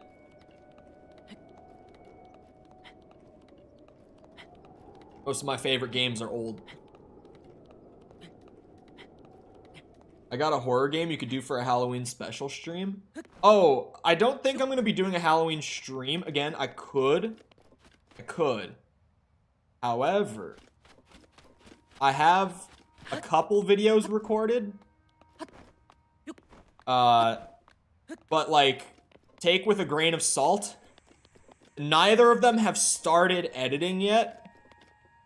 And MW2 comes out tomorrow. I might be able to get one of them out by Halloween. I should be able to get one of them out by Halloween, like, on time, but probably not both of them. Why, though? Because there's so many other games right now that, like, I could take a day to just do, like, a horror game stream for fun. But, like, there's a lot of other games I kind of want to be juggling around right now. But I'm curious what the recommendation is. What's this puzzle? There's a rock down here. Just a rock? Like, I'm so confused. Am I in the right place? Like, what is happening? The newer Tomb Raiders are good. Actually, not a terrible recommendation. I've only played the first rebooted one, like the 2013 one. I have both Rise and Shadow of the Tomb Raider, like, in my library. But I actually have never played either of them. They've just kind of been sitting there. They're, like, on that list of games I eventually need to go through, but I just haven't started yet. But I did like the 2013 one. I played it back when it came out, and I thought it was pretty fun.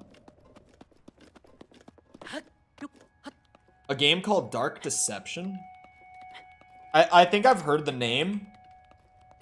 Like, I can't think of it, but it sounds like I've seen it. Oh!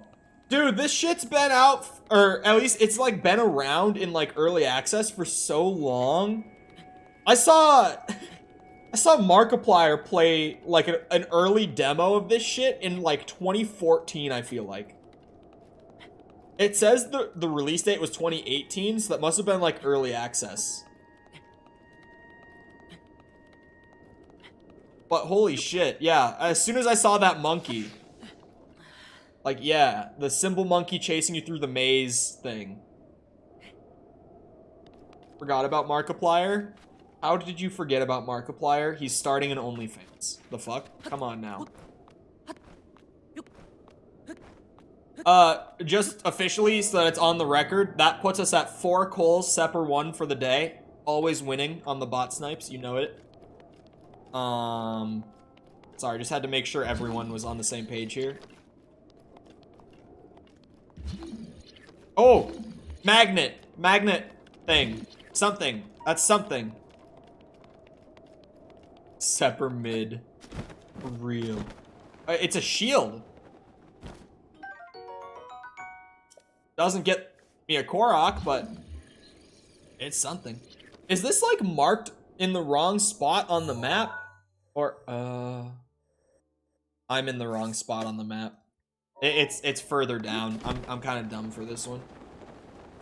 Is he really Cole? Yeah, he is. Genuinely. He set, like, conditions where he was like, you know what? You guys have been asking for it for a long time. So, hear me out. If you get my podcast to #1 on both Spotify and Apple, like, if we can beat Joe Rogan in the podcast space, I'll make an OnlyFans. And guess what happened? Guess what happened? And we were talking about it when he first, like, did the video, saying that he was considering it if we could hit those, like, achievements, like those goals for it. I was talking about it then, and I was like, I mean, he's not a bad-looking dude. Like, he's a pretty attractive guy. He seems to be a very nice guy. And I was talking about it with a friend of mine, too, and we were like, he has one of the greatest voices on YouTube. Yeah, I was trying to remember what the other thing was, but I couldn't remember, so I just stuck with the basic thing. He knows his audience is young, though? I don't think it's that young. Because the thing with, like, creators like Markiplier, PewDiePie, Jacksepticeye, etc., is, like, we tend to think of them as having a younger audience because we watched them when we were younger, sorry.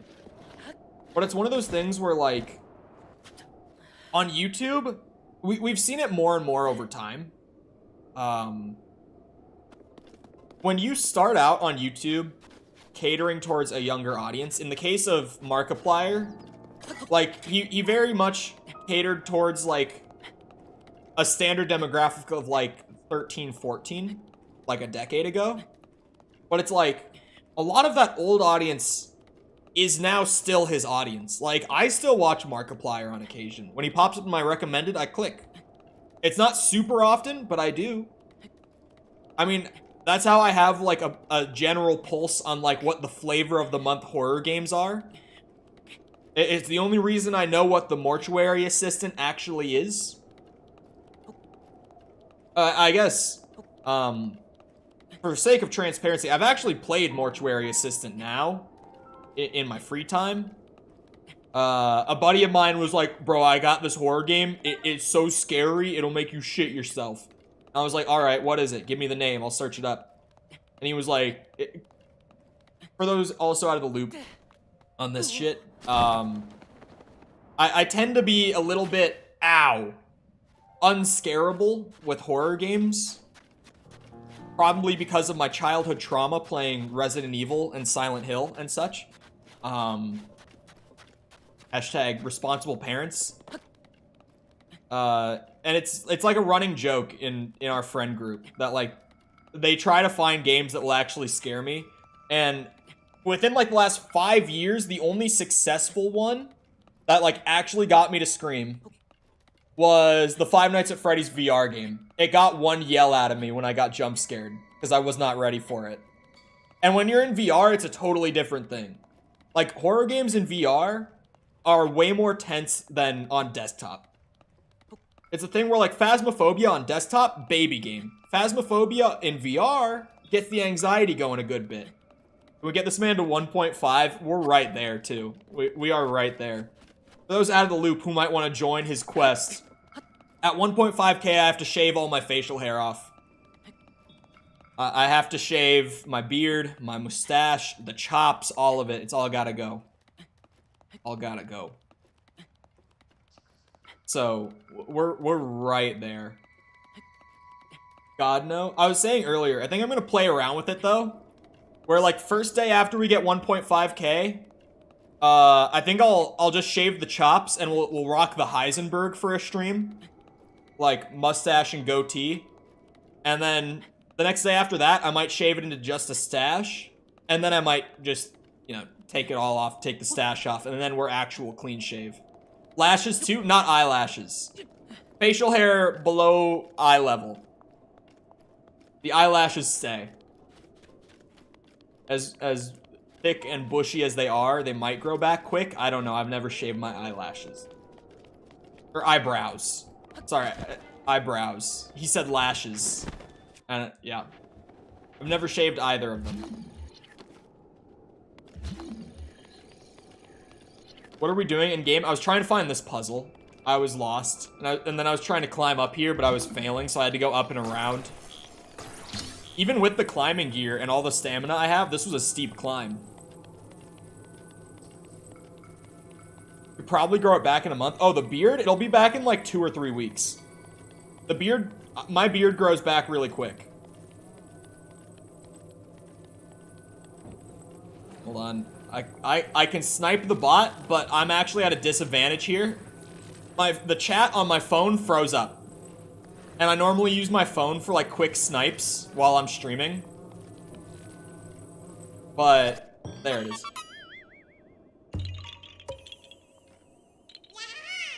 I have to do this one on the computer.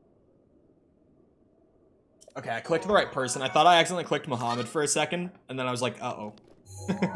That could have been bad. That's I believe 5 Cole Sepper 1 for the day. Saying. Just making sure we all know the count. There's a bunch of koroks up in the valley by the hideout here. Actually, a lot of them. Make my way back over there. Sepper mid again. Get it trending. What was I talking about before? Oh yeah, horror games. I played the Mortuary Assistant the other night. It got one little woo out of me, but that was the extent of it. Other than that, I was kind of just throwing the coffee pot around and making macaroni sounds with my mouth while doing all of the various actions you have to do for like actually doing all the mortuary stuff. You know, like the whole process of like processing the bodies and all that. It was entertaining. I only played one night of it. Favorite game in 2019, Resident Evil 2 Remake. Easy. If you want a really good game to play on PlayStation, that's a pretty easy recommend from me. In general, I love recommending people the Resident Evil franchise because it's one of those franchises where, like, there's kind of at least one Resident Evil game for everyone because of how much the series changes up with each entry. Like, if you like the survival horror stuff, then there's stuff for you. If you like just the straight up go shooty shoot, there's a lot of that for you there too. If you like somewhere in between, you got like Resident Evil 4, Village, that sort of stuff. If you like the whole, like, what's it called? Texas Chainsaw kind of horror vibe, go play 7. There's a lot of stuff for everyone in, like, Resident Evil. Because there's just so many games at this point. You hear about the 65-year-old woman that smashed in a Windows with...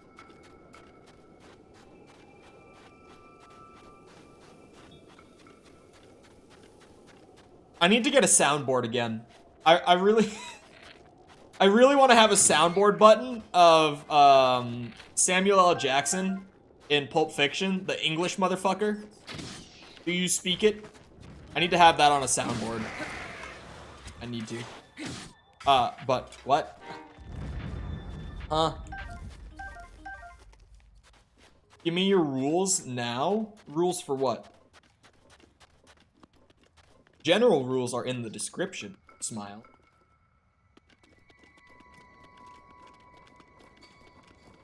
Chat rules are in the description. Ooh. Chests in the desert.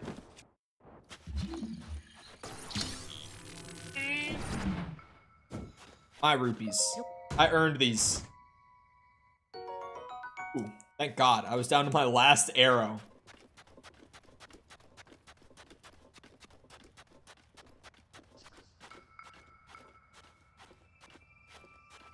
Is there a... Oh, yeah, there is a... Hold on. Before I go and do the korok, I gotta check out where all of these statues are pointing. That's gotta be the eighth heroine statue.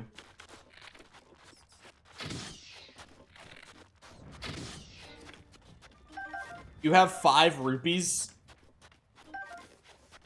Gotta get your money up. Just go sell your amber or something. The easiest money in the game. Or do you like the side quest with the kid who wants the various weapons? He pays a lot of money.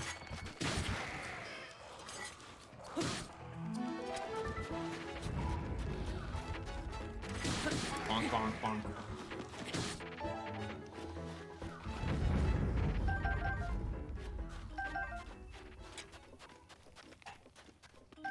What are you trying to direct me to? Go this way. As far as we can. My God. These electric keys are gonna make me lose my mind. Woo!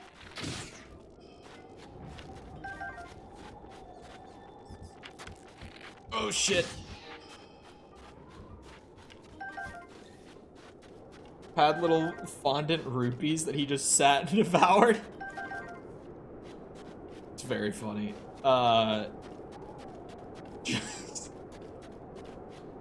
Just the, oh no, just the rupees?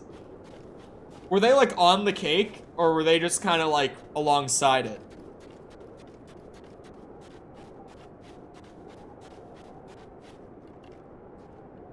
Going this way, I guess.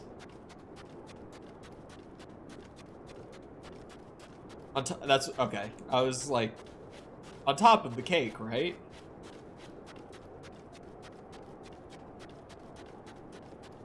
Where the hell are we going?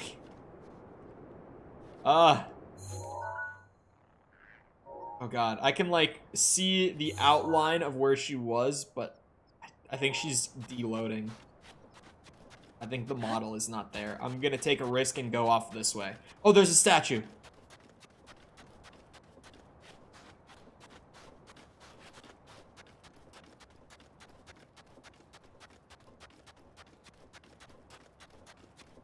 Okay. Straight that away. No wonder no one has found this statue, man.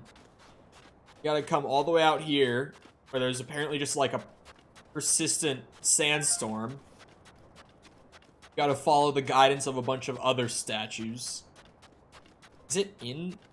Oh wait, there's a shrine in here? What the hell? Oh, does the radar not work in sandstorms? That's interesting. There's a shrine in here.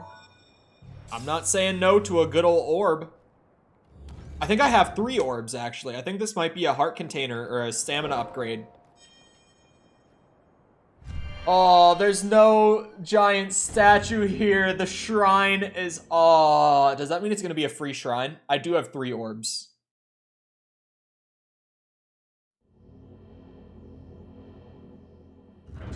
It looks like there might be a puzzle here. Yeah, there's a puzzle. Oh, God. Team of Zeus. A delayed puzzle, you say?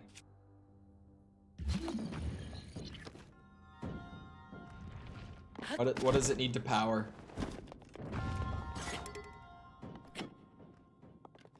Oh.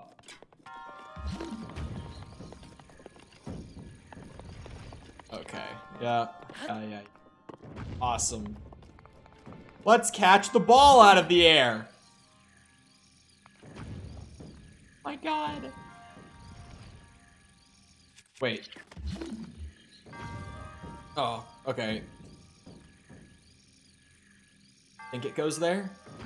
A little higher. We line it up.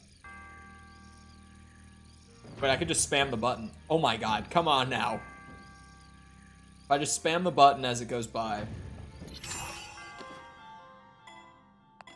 Is it just gonna fall, or is it gonna carry its momentum still? That's the question.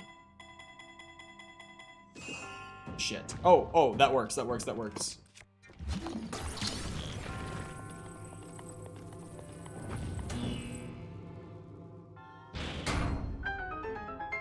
That wasn't bad. Now I know there's an optional chest somewhere.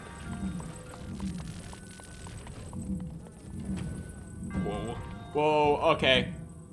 I had another moment where I thought, like down on the D-pad would lower it. I do that quite a bit, actually. It does have durability up, but like... Yeah, I have some pretty crappy weapons, actually.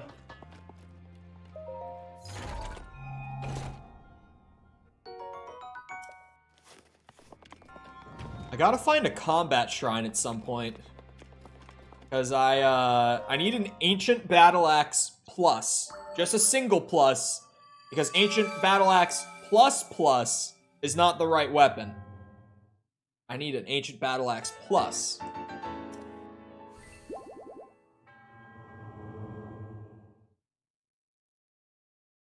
I think there might be something else. Oh, that's officially half the shrines, by the way. That was shrine number 60. I've gotten half the orbs in the game.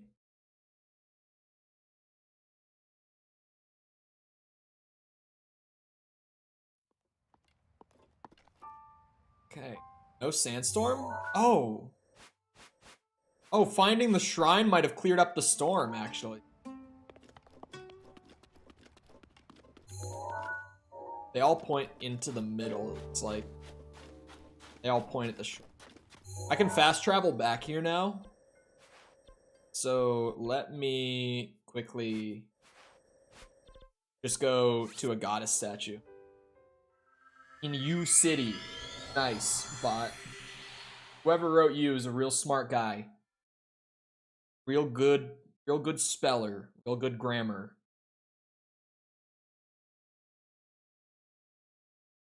I mean, at least he was competent enough to write a bot, I guess. Gotta give him credit for something.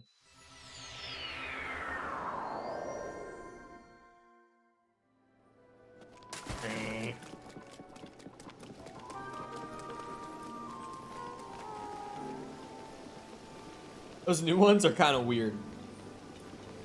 Because the names are just... Oh, I gotta plug my phone in. Not that it's been helping me all that much. Because my chat keeps, like, freezing up on my phone today. But, getting low on battery.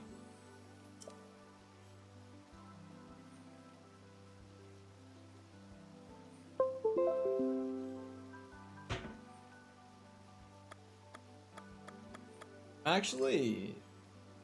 I'm gonna take stamina on this one. Getting a stamina vessel. Yes, Windows noise. If only Finn was here.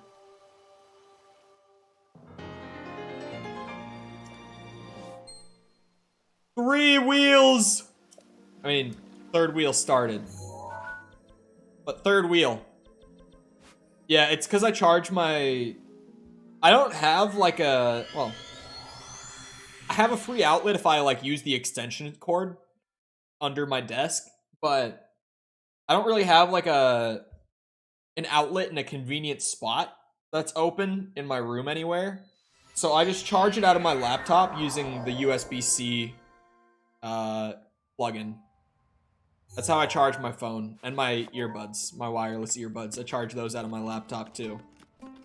Holy stamina. Okay. Might be something back, but there's definitely no 100-foot statue back here. Another little one pointing at the thing. I mean, there's probably korok seeds around here, right? Oh yeah, there's one on top of, like, the skeleton right here.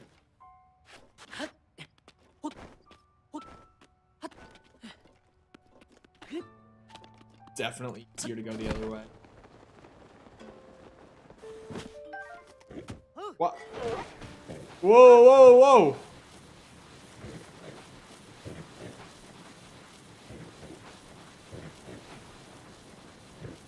So wait, you don't really tame them necessarily. You just grab on and they go.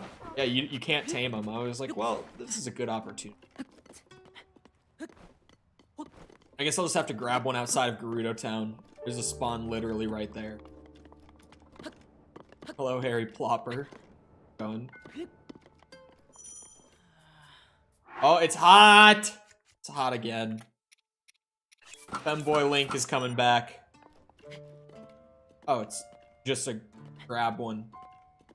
USB-C is really nice. Wait. It's still too hot? Oh my, okay. Actually, I'll put the climbing gear back on. I think I have heat resistance food still. Yeah, I do.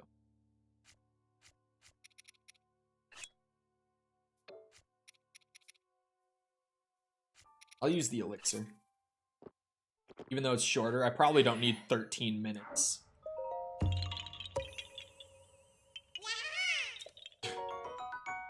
USB-C is great. And like all of like phones and stuff are gonna be moving to them in the next couple years. 'Cause I think it was it the EU who said like smartphones that aren't charging on USB-C by 2024 will be banned for sale here?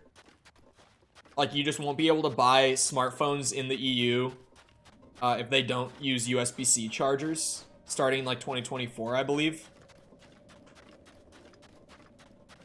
I know some country or like group of countries like that, like put a ban on it. That I think starts like a year and a couple months from now. But we just got confirmation that the next iPhone is going to be charging not with Lightning like they have been, because they've moved to like USB-C to Lightning cables for the charger, but it's going to be like USB-C to USB-C. Oh. Well, I'll take that. Hello, Ozzy. How's it going? I will not say no to a golden rupee.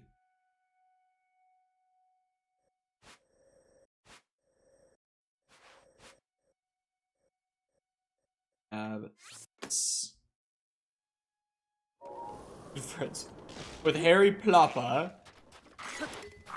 Uh-oh. Ow! Huh! Where's the cool ranged attack it's supposed to do?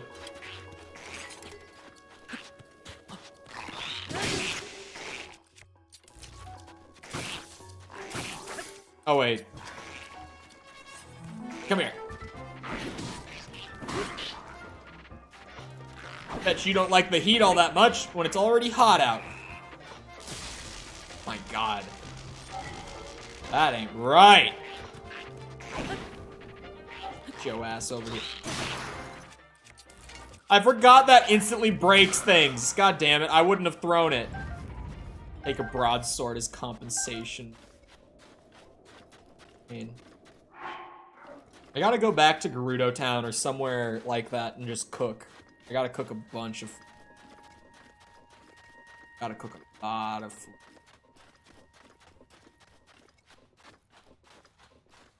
Statue on the other rib cage. That also has a korok seed.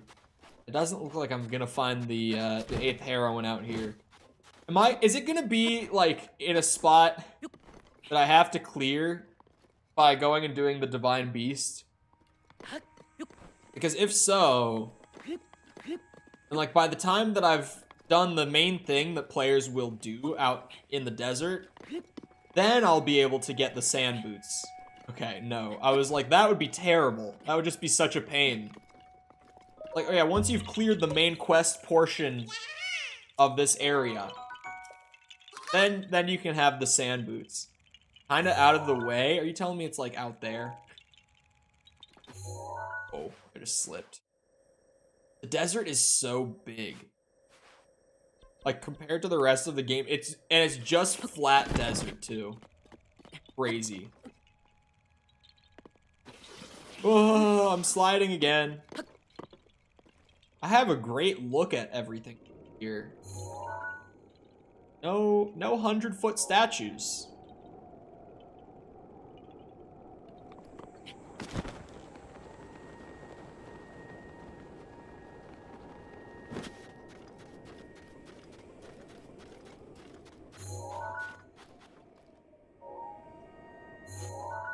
Oh, sticky.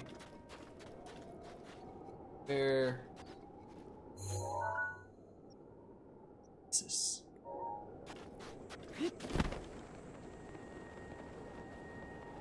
Zoom. Well, as much as I can zoom without my fancy sand boots. Ellen!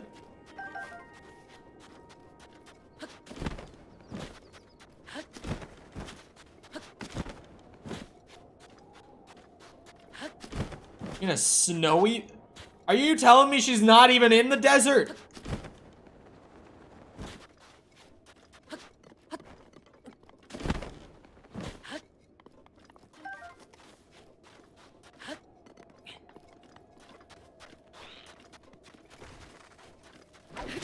Bonk.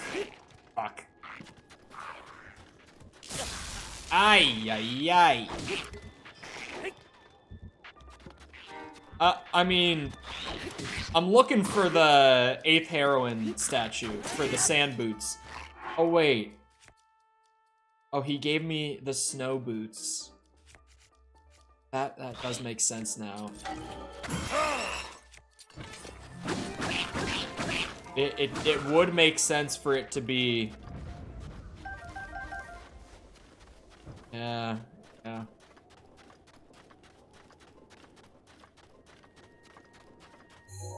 She's not even here. She's not even real.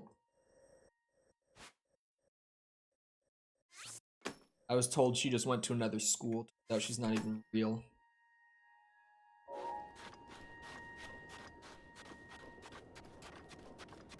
Icy meat can help? Yeah. Yeah. I'm kind of just waiting for the heat resistance I have right now to, no. Wear off. I just need to go cook food. The icy meat isn't even that great, though. It's, like, it, yeah, it's like a heart and a half and a minute of heat resist. Kind of shit. Translate something. Oh, it's literally just right here. Join the army, Pog.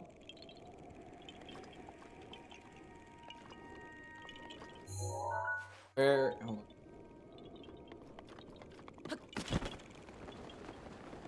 Now, I rode the sand seal for like 20 seconds.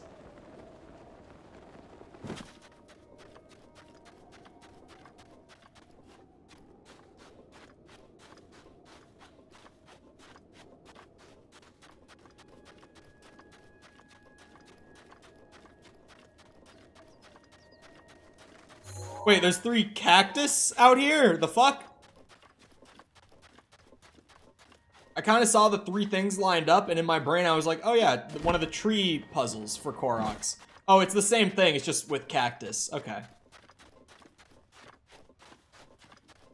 On a cliffside? Oh, probably like up there then. Oh shit! God damn it. I hate this shit. Ugh. I'll at least take the extra fruit.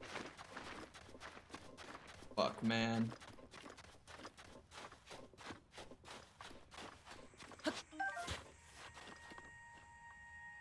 Currently flying to Europe to train Ukrainian soldiers? What country's army are you in?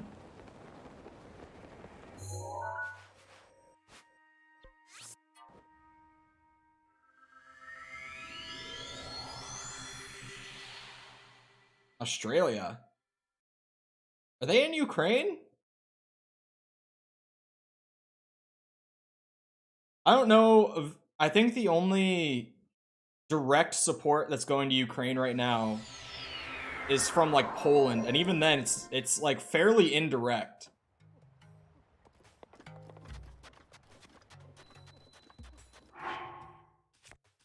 Like everyone's kind of helping without like going in, because as soon as we go in, we kind of start a big problem.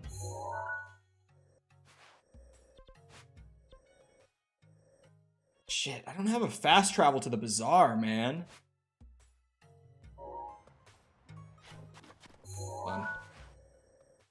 Who knows? It happens, because YouTube buffers. Just if, like, your Wi-Fi, like, takes a second to catch up, it'll buffer, and then it's like, after enough buffers like that, you don't even realize how far behind you've gone, until randomly you, like, see the time bar at the bottom, and you're like, oh, wait.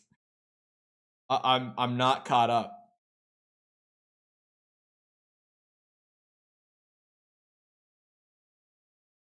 Going to somewhere outside Ukraine?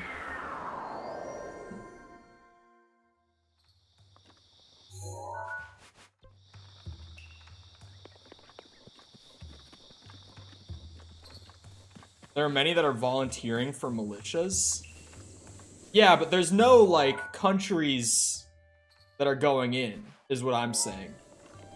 Because if you go in under, like, literally your country's military, then that can be seen as an act of war. That's the reason that we haven't, like, directly given support in that sort of way. And the most that we've done is, like, sent supplies.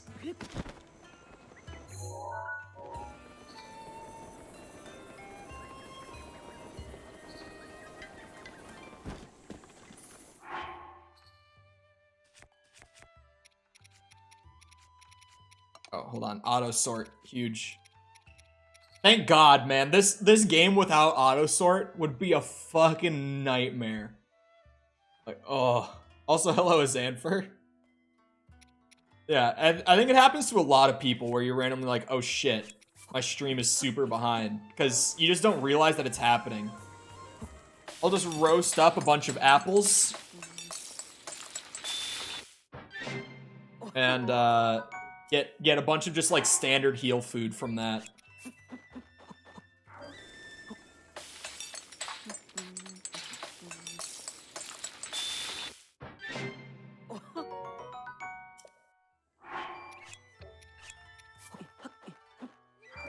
Palm fruit.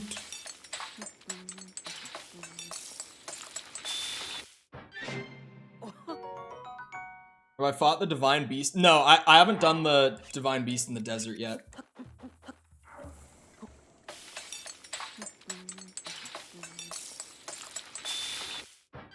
What happened? You can DM me, Sticky.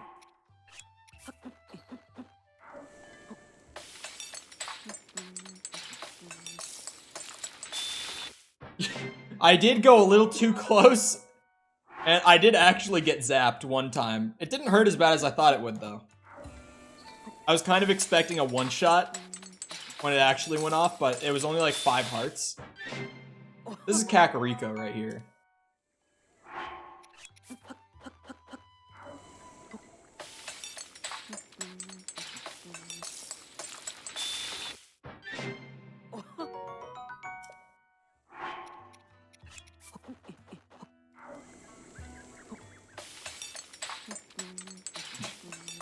Sticky. He's scared because I said you can DM me in regards to something. Oh, these increase heat resist. These will be pretty nice. The French Foreign Legion was involved. As far as I know, I don't think anyone, again, is going in, like, under their country's military. I'm sure there are people being sent in, like, you know, kind of under the radar, but no one's going in, like, publicly, so to speak.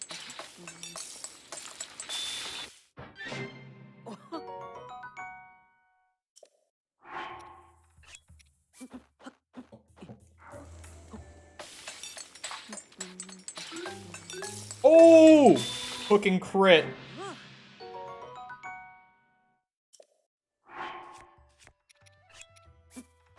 Movement speed. And I have so many, like, random fruits that I can just cook, like, 5 of anything right now and have good food.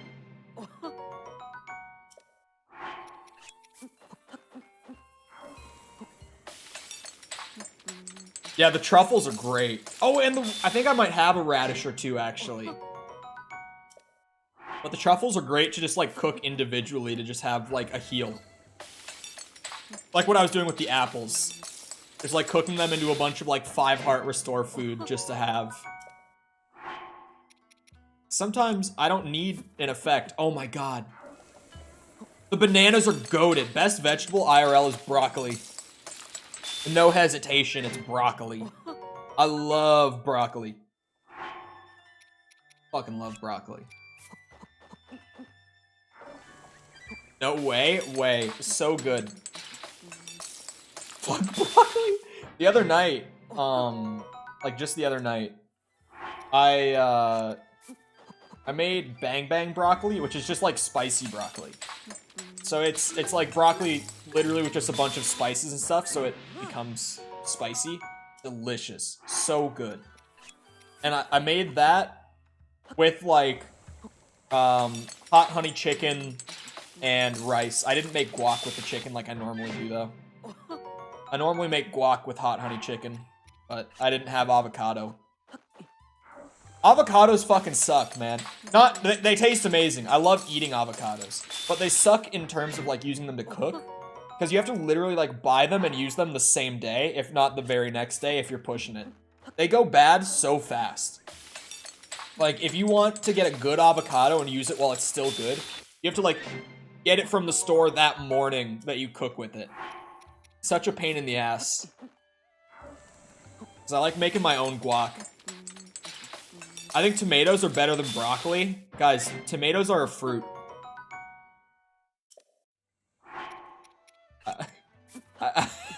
I hate to... Oh boy. You guys. Tomatoes are fruit. Bell peppers I'm not a fan of, and honestly, eggplant, I really haven't eaten much at all. I honestly don't even know what I think about eggplant. Cook these into just, like, simmered fruits. No, they aren't? They are. Tomatoes are fruit.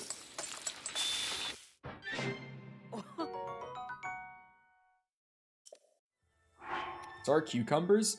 I feel like cucumbers might be vegetable. But they do... Hold on.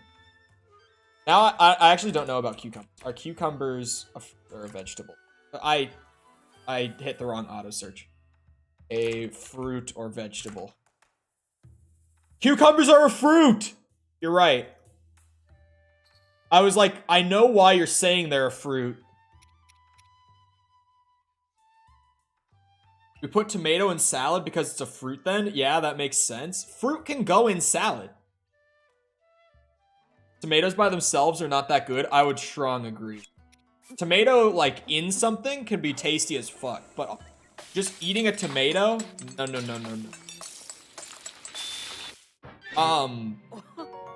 The, like, botanical definition for fruit compared to vegetable is if it houses its seeds inside of it, it's a fruit. So, like, pumpkins are a fruit. Genuinely. Pumpkins are a fruit. Believe it or not. I only realized this very recently, and it blew my mind. Pumpkins are a fruit.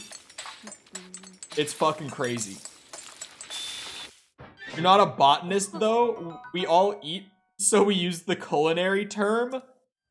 I mean, even if... Okay, I'll entertain the culinary thing. Even if we're going off of, like, culinarily speaking, tomato is more so a fruit than a vegetable still. It's sweet. Vegetables aren't sweet. Not naturally, at least. Carrots are a vegetable? No. Oh, yeah, I thought you said they were a fruit for a second. I was like, no. Yeah, carrots are a vegetable. You are correct. Carrots are vegetable. It's used in savory meals. I was just talking about my hot honey chicken. That shit's sweet and savory.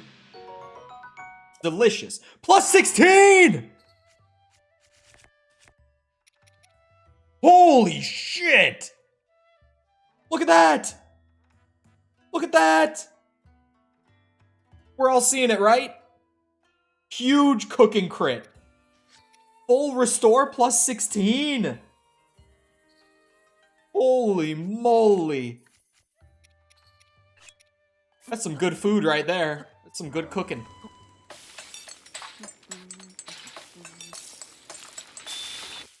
I know I banned that bot. That point does go to Sticky. That point goes to Sticky. That was just Finn also banning it at the same time. So Sticky's ban went through, but then Finn's unban went through. Because if it's already banned, the same button that is banned becomes unban. So like...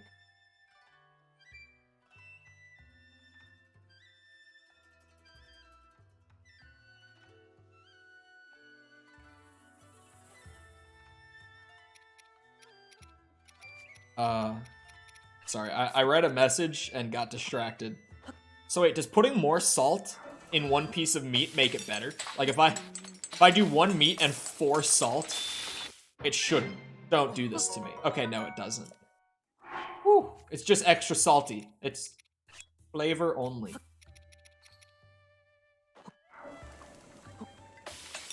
You don't put tomato in fruit salad, you put it in spaghetti, bolognese, lasagna, etc. You could put tomato in a fruit salad. You can, and I will. I don't even eat salad. I think salad fucking sucks, but I'll do it.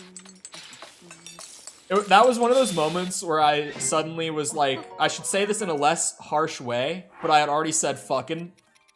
So it was like, well, it's out there. I started. I've been too far out. Can't take it back now. Tomato with peaches? Oh, that kind of fruit salad. Yeah, no, I'm good. I thought you kind of just meant like a standard salad that you put fruit in.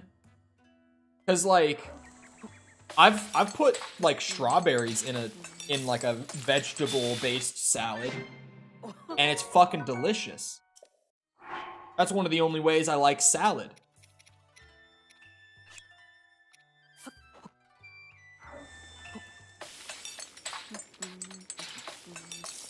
Favorite real-life fruit? Pineapple. That's also an easy question. Immediate answer.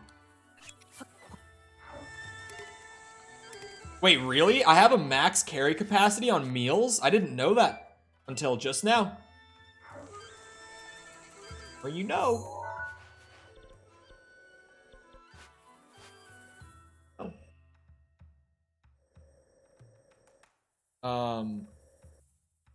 Back to the desert korok hunt. There is a korok. I'm assuming on top of like the palace here, because it's kind of on that spot. I'm assuming it's just like climb up there, get korok seed. I'll go check that out. Best fruit is green grapes. No, pineapple is so good. I love pineapple. Because I have such a bad sweet tooth, and pineapples are like overwhelmingly sweet. If you get like a good fresh pineapple, it's like, oh my god. Although also, over here right now, I don't know, do you grow your own grapes in the UK? I'm assuming you do, because like, the UK and like the northern US have, temperature-wise, a fairly similar climate. Like in the summer and in the winter, it's mostly about the same temperature-wise, but we get a little colder in the winter.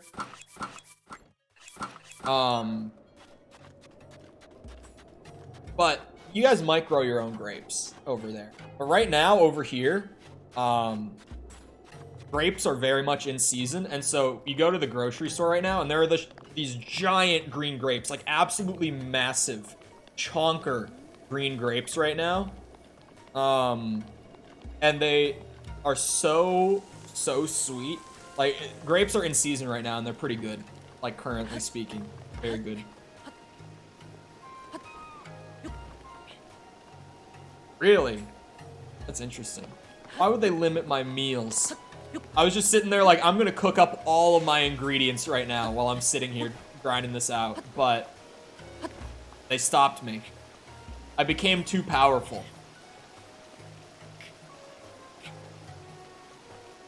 I love kiwis too, but they don't love me. Oh no.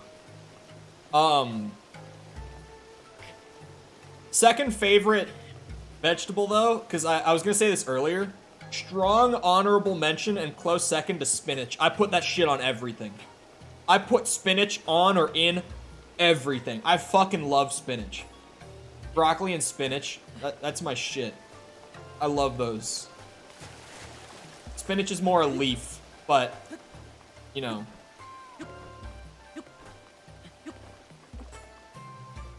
Yeah, it is just climb to the top of this. I was like, yep, that's a large building. There's a korok at it. It's just gotta be on the roof.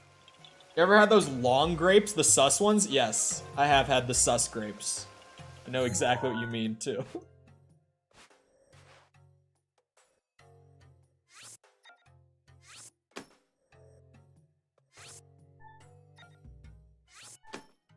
Yellow pin. I did not mean to hit it with a yellow pin.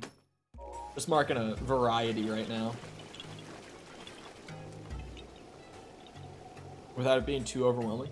It's like you cook spinach into stuff and you can't even taste it. Like, it's just there, doing its thing, being nice and healthy, giving good nutrients. And even when you can taste it, it's just lettuce. Like, I don't know how people actively dislike spinach because it really doesn't taste like anything. No, spinach by itself, you would never eat spinach by itself. What, like, sure, I'm kind of crazy, but I'm not fucking Patrick Bateman. Like, come on now. Think I'm eating spinach on its own? Just eating the leaves?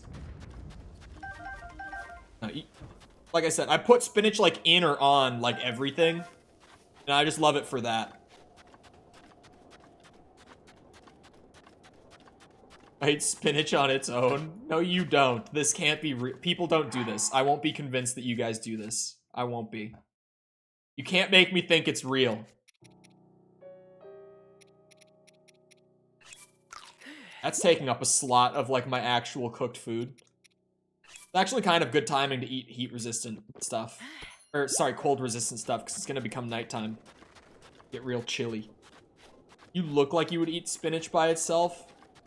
I mean, is that supposed to be a bad thing? I feel like that's kind of a good thing to tell someone. Like, damn, bro, you look healthy as shit. You eat spinach by the handful? Okay, I can't climb the cactus. Huh.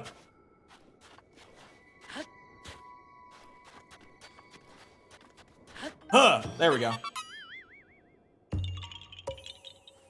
So much better than kale. Agreed. Kale is fine. I like kale.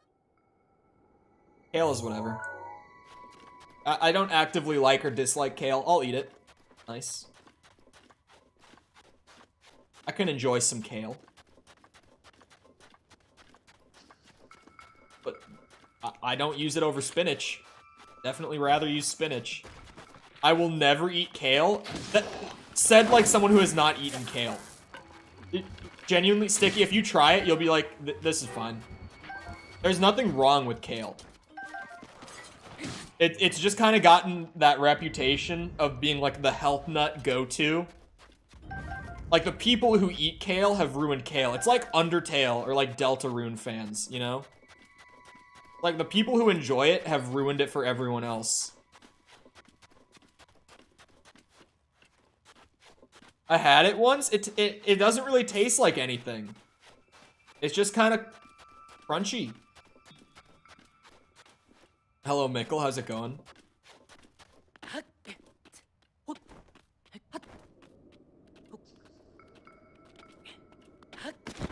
Oh, wait. I'm out of arrows, aren't I?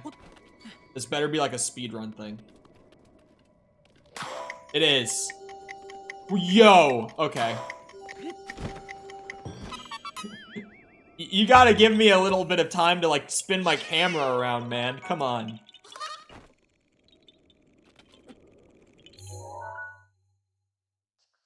Most vegetables are goated. People just judge by looks, honestly. Like, if you haven't noticed the trend, like, greens are very much my favorite vegetable. But that also means that all of my favorite vegetables are, like, the ones that people think are bad. Just because, like, they have kind of that reputation of being yucky. Because, like, green veggies, meh.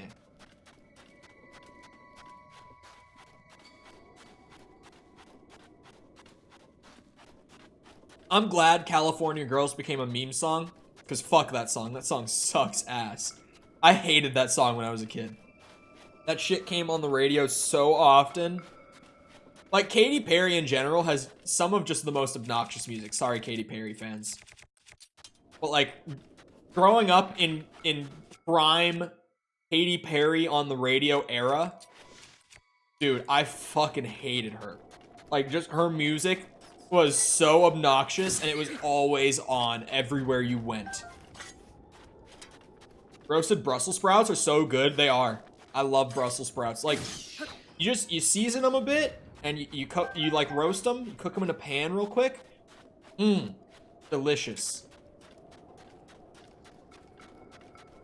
Although the texture is like a little weird because it's like crunchy and leafy at the same time.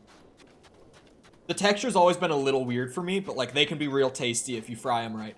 Well, also, to everyone who said, like, broccoli is a weird choice, exact same thing with broccoli. You season it and cook it, that shit can be so fucking good.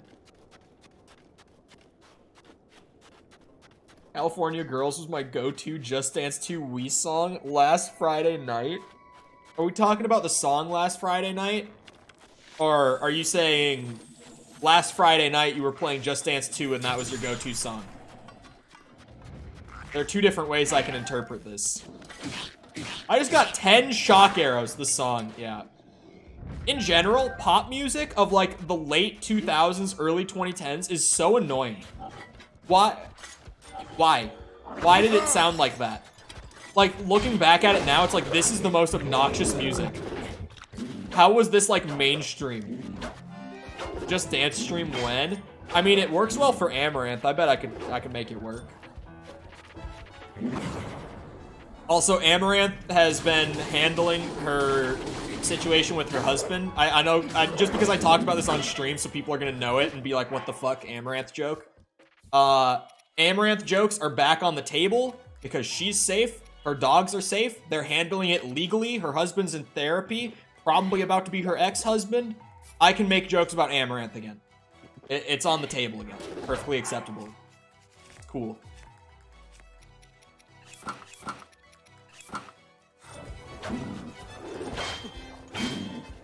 Cole making Amaranth jokes is back. It's really Cole streams again. It's only because I spent so long on Twitch. Yo, pause, rewind, what happened? I heard about none of this. TLDR, she went on stream while on a speakerphone call with her husband, who also, she revealed she had a husband this stream. This was not public knowledge before, like, a couple weeks ago. She's been secretly married for years. If you're not familiar with her, she's kind of what you might call, it's a very common term, Twitch thought. One of those types of streamers. Hot tub meta, that sort of thing, right? So, you know, kept her husband secret for a reason. I don't like the term, but, like, it is a commonly used term, and everyone knows what I'm talking about when I say it, so there it is. One of those kinds of streamers, secretly married for years, and she went on call, or on stream while on call with her husband on speaker, and he was incredibly, like, verbally and emotionally abusive, like, textbook gaslighting through the whole thing. And he was, like, going berserk, like, screaming at her for, like, 10 minutes straight, telling her he was gonna, like, kill her dogs and shit. Because she said that she didn't hear him say something that he had said, supposedly said to her earlier that day. That was the reason. And, yeah. That was a whole situation. But now, like, he's been put into therapy, the police have been involved. I'm assuming there's divorce things going through there, but I don't know. Did he say he wanted to kill a dog? Yeah, he said he was gonna kill her dogs. She has 2 of them. And he also said he was going to send her horse to the meat factory. Like the horse that she owned on a ranch. But yeah, Finn, like the stream started with her on speakerphone with her husband. Like it was very much, she put him on speaker and put, well, apparently, like she had been talking to the police about him before and like how angry and like scary he gets. But they like weren't doing anything. So she just, like, blew the lid off of it and made it a super public thing to get it, like, actually handled. What the hell? Yeah, like, full-on psychopath shit. Seems like a real character. Husband material, you know? A real Anakin Skywalker type. He wasn't being physically violent, the police weren't doing anything. Yeah, so she actually, after the call, that stream, which at this point he still didn't know that she had gone live, like, after she finally got off the phone with him, she switched to, like, streaming off of her phone, and she walked around the house, like, showing, like, all these holes in the walls and shit. Apparently when he would get angry, he wouldn't, like, hurt her, but he would start, like, breaking things and, like, throwing furniture around and shit. The latch on her door, like, in her streaming office, was broken. The door, like, it didn't even latch in to be shut anymore. Because she had run into there to call the police one time, and he kicked the door down. So, like, the door couldn't even, like, latch shut to her streaming office at that point. Anakin was never abusive for years of marriage. It was only one scene. It was, like, one of the only scenes we saw in the movie to portray that relationship. So, you know.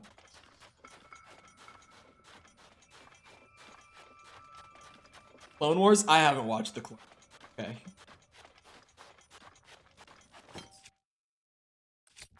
Ah! No. Where? Thank you. I was like, do I have a spear so I can poke it? Oh my god, no! Link! There we go. Whew. You should totally get in on that hot tub stream OnlyFans action. Well, now they've made it into its own category. You can't do it in just chatting anymore.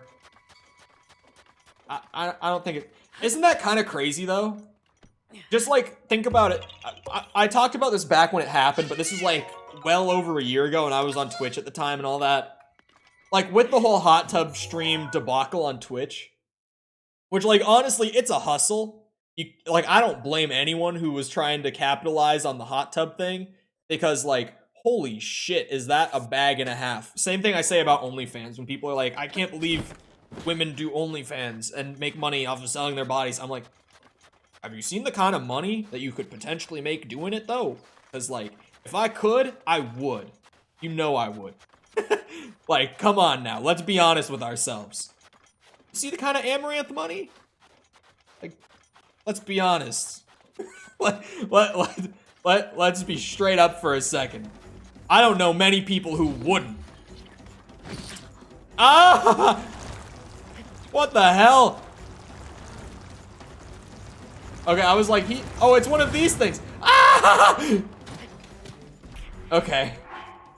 Maybe it's a good time for the god grass. She does make bank. Yeah, so anyone who might not know what I mean by amaranth money, she on I think it was Ludwig's podcast that he does with like his friends and stuff. She was a guest on that, and that was actually a really good episode of that podcast as well, for the record. Oh, that's right. What I was doing before was I was flying. I pulled the glider.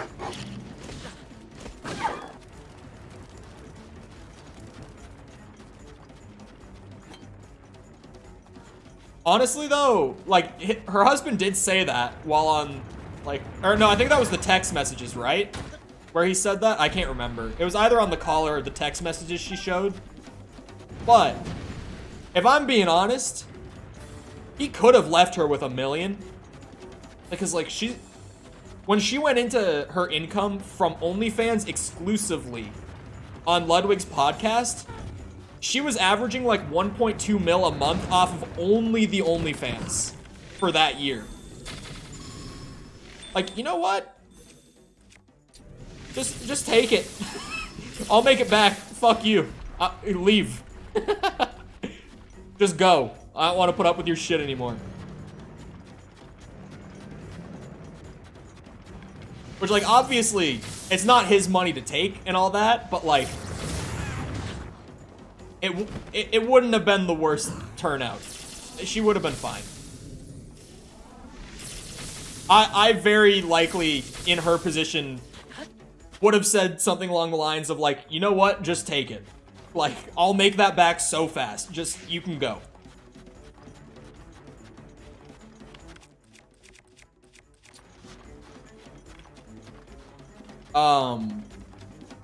But hello, Smitty.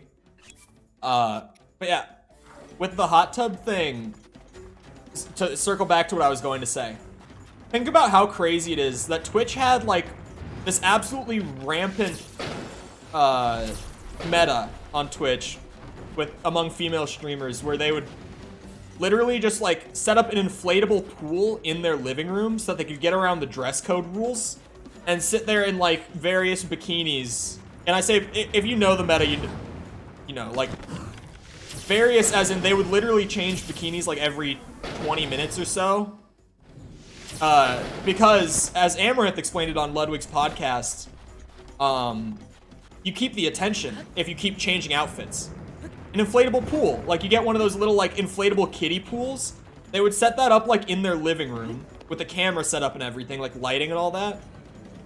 And just so that they could sit there in a swimsuit and essentially just do a just chatting stream where they could get around the dress code on Twitch. That was why the meta came to be. And it was a big brain play. Because it's like, yeah, they can't ban you for doing this. But instead of, like, making a whole, like, addendum to their rules where they were like, yeah, you just can't do this, they instead were like, you know what? Honestly, that's cool. We're just gonna make you your own category. Like, they added a hot tub, pools, and I can't remember what it is. It's 3 things. It's like hot tub, pools, and swimming or something like that. They just made a whole, like, category on Twitch for it where you can just browse exclusively those streams. Which was not the solution I probably would have gone for. But, like, you know what? GG, Twitch. Because obviously, not to be that guy, but, like, they profit from having good viewership regardless of where that viewership's coming from. Unless it's, like, incredibly damaging to their brand, which some would say the hot tub meta was. But honestly, I don't know if I agree with that. I don't think it really damaged their brand at all. Unless it's damaging to the brand itself, it's like, yeah, just let it happen. Let it run. It only makes them money. Wait, I'm so confused. Oh, I probably...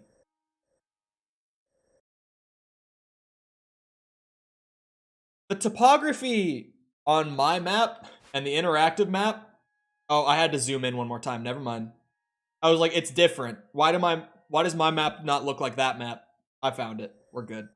I had to zoom in to get the more specified stuff. Wait, no, it's still different. It is still different. What the hell? Oh no, I had to zoom in even more. That's what I'm looking for. Jesus. I had to full zoom in to see what I was seeing on the interactive map. Keep the beard and do a hot tub stream.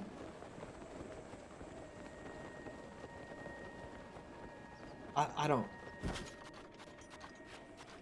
The girl who only got banned for 7 days. Thank you for not saying it in chat. I can say it because when YouTube like does the manual checks for monetization purposes and stuff, they tend to only scan about the first 20 minutes or so.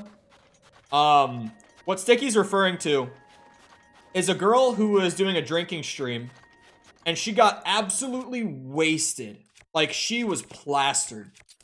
And her boyfriend came in the room, in the mood, so to speak. And they did the do, not the soda. They did the do on stream. And she got a 7-day ban. She was suspended for 7 days, and then she was good to keep streaming on that account. Sauce? You could say she was robeless, yes. But that happened. She got a 7-day suspension, and I don't know. Whoa! This guy is not fucking around. I'm grabbing my korok and I'm leaving. Fuck that shit.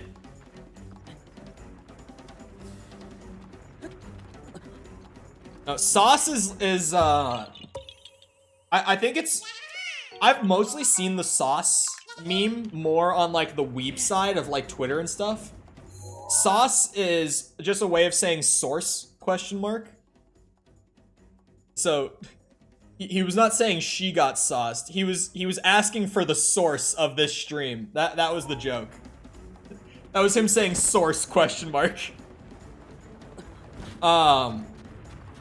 Beat him a round bomb? Oh wait, does it have to be a round one? Yep. Oh! Oh! That's how you do it. Oh wait, not an ancient weapon, Cole. Come on now. Next few days of stream. Today we got Zelda. Tomorrow is MW2's full launch. So I'll be finishing the campaign, playing a bit of multiplayer, checking out the co-op content in MW2 tomorrow. There's a lot of stuff to go over there. Ah! Oh my god. Yeah, this guy's not messing around, dude. And this isn't enough heat resistance. It's so hot out here. So I genuinely need to be wearing this armor. So tomorrow's MW2, and then honestly, depending on a mix of how I feel and how much interest there is in MW2, you are such a cheeky bitch, you know that? I can't believe you did that to me. Ah, thank God for fairies.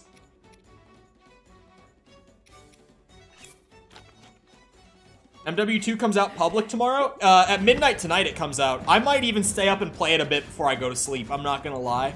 I might be a 20-year-old today. I might actually act my age today and stay up past midnight playing the new Call of Duty. In all honesty, I might do it. A buddy of mine was like, yo, do you want to like play at midnight when the game comes out? And I'm kind of like, I mean, do you want to play at midnight? Because, like, I kind of want to play at midnight. Like, if you're saying you're going to be playing, I might want to play a bit, too. Midnight streams? I'm definitely not streaming at midnight. I'm going to be fucking dead at midnight. You know, I wake up at 5, chat. Do you know what I'm like at midnight? Fucking dead. Like, barely functioning. The brain is barely even on at that point.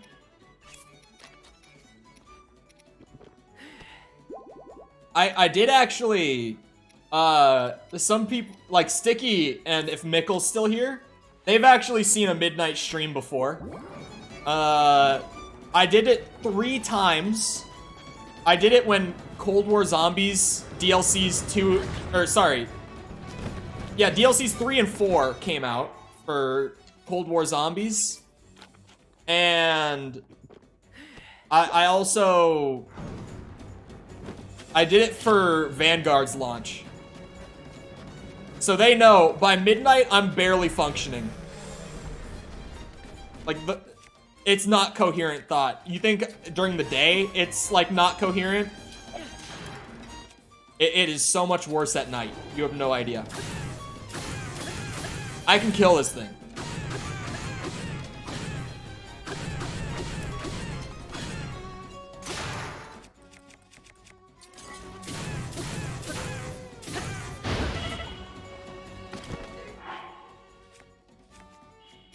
Sleep stream? I do not want to do a sleep stream. I talk in my sleep.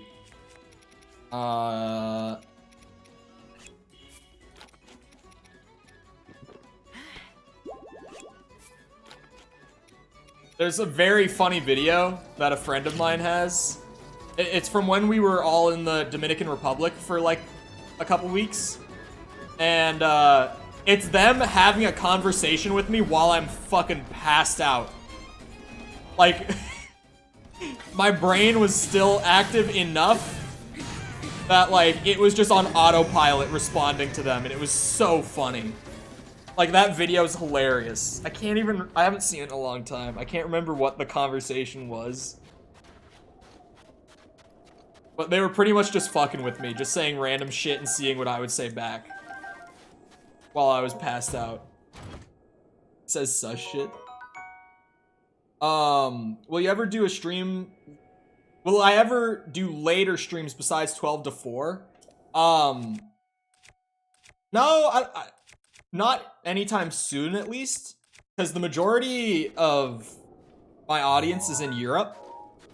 So when I stream noon to 4, it's like, even if they're on the most western side of Europe, that time slot is like 6 to 10 p.m. for most people who watch the stream. And more on average, it's like 8 p.m. to midnight kind of time slot for the majority of the audience. So it's like, I wouldn't consider doing it later. Maybe earlier, but not later. And there's something to be said about, like, I could just build a more Western audience streaming later in the day. But then it's like, I'm trying to find the way to word it. There's no point in trying to start at like a lower base and then pull it back up if I could just stay here and expand from here instead. Know what I mean? You could pull some US audience. I mean, US, if we're going like specific country by country, US is still my largest demographic. Like in terms of single country. But if you're looking at like continental regions, most of the audience is Europe. It's just a little more split up. Like, these fucking cactuses. Hold on. I'm opening it up right now. Hold on. Audience. Wait, where's the country breakdown again? I never look at this tab. There it is. Yeah, so like 43% is in the United States, which is a lot. That's almost half. But then like pretty much the whole rest of the audience. Like the majority, vast majority is Europe. So that's actually more US than I thought, in all honesty. But then it's like, second to that is like UK, Germany, Netherlands, India. No, that either. And then you get like very small demographics where it's like 1% of the audience is in Canada. 0.4% is Brazil. 0.3% is the Philippines. Wait, the Philippines? It's gotta be kind of early in the morning when I'm streaming in the Philippines, right? For a US-based streamer isn't a lot. Right, like, you tend to think that, depending on where a streamer is based, that's like what the majority of their audience breakdown is gonna end up looking like. That's typically like rule of thumb, you know? Except for, I guess really any English streamer tends to be majority US. Like, even if you're, say you're like UK, you probably still are gonna have a majority audience in the US, right? How's the 19%? Oh, I was just in there. Hold on. I think it might have dipped a bit, but I really haven't paid attention. I mean, maybe not, actually. I feel like it might have dipped, but it might have come back as well. For newer people who are out of the loop, because this is a meme that kind of fell off into obscurity, we just don't say it as much anymore. The 19% refers to the female audience demographic. Just, here we go. It's dropped a bit. It's still bigger than a lot of gaming channels. So it's still like a sizable amount. Right now it's at 15.9% of the audience is female. And to say the same thing I used to say when I used to say that number, people were like, there's no way that number is right. Because like you look at chat and it's like, that just doesn't seem right. The way that YouTube breaks down those numbers, 19% female is high, especially for gaming. It's high. Like, that's why it became a meme. Was because I was like, I don't know why we have such a high female base. I said earlier in the summer, though, that, like, at the time we were playing a lot of indie games. Like, a lot of games like, Hollow Knight, Cuphead, like, stuff like that. And notably, even in chat, it was like, there's a lot more female identifying users in chat, right? So I was like, I wonder if maybe it's just like certain game communities tend to be higher in that demographic, and I've just been coincidentally tapping those communities, right? You need to update the role in Discord. True. How many percent is me? How many percent is you? Cuphead isn't an indie game? True. Sorry. It's always said that it's indie, but it is, at this point, it was indie when it came out. The studios, speaking, rather. That's another weird thing about indie that I did not talk about yesterday. But that's another weird thing when it comes to indie studios, is there is such a thing as an indie studio. But not every game made by an indie studio is an indie game. Because when it comes down to the specific game, we're talking specifically about budget when we measure that, like indie, AA, AAA. But when it comes down to the studio, you're looking at like general funding and how many employees, that sort of thing. So it's like Cuphead's studio is an indie studio, but Cuphead was produced with enough of a budget for it to be a AA game. So it's like, depending on how you look at it, it could still be indie game because it's made by an indie team of devs. It's weird. The game industry is confusing. Who would have thought? The industry that's only, technically the industry is like 50 years old now, but really it's like 40. At least I'll say home console gaming industry is barely 40 years old, like just turning 40 years old. Or actually, no, it is 40. Poll is 182 centimeters, 50% female audience. True. Could have typed that query into Google instead of chat. What query?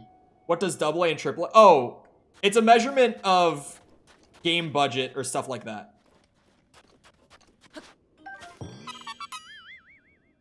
I don't know what I meant by when Cuphead came out, it was indie.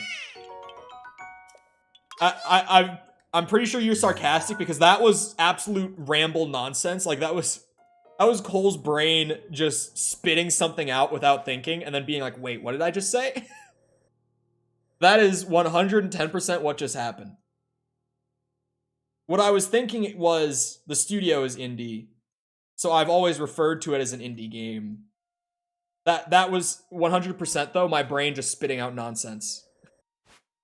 I think what I might have been thinking was like the DLC's budget might have brought it up to AA, but I don't think that's what happened. That was nonsense. Will I ever do something in master mode if I get the DLC? So Master Mode is just like a hard mode, right? It had no budget back when it came out. It had no published budget, publicized budget at launch. But like now we know. Quadruple A? Actually, you say that as a joke. There are a couple games that on paper are technically defined as quadruple A, but it's so uncommon at this point in the industry that we don't really call things quadruple A. But, I'm trying to think. Daruk's protection is What? Yeah, here we go. Now we're getting further into it. Red Dead Redemption 2 had enough of a budget to be considered quadruple A. That's one of the very few examples. Because such an absurd amount of money went into Red Dead 2.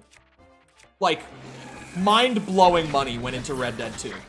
Production-wise. Oh my god.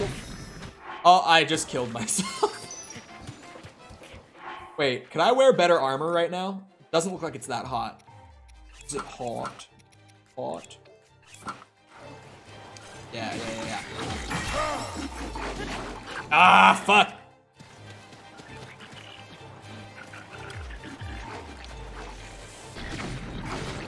Jesus Christ.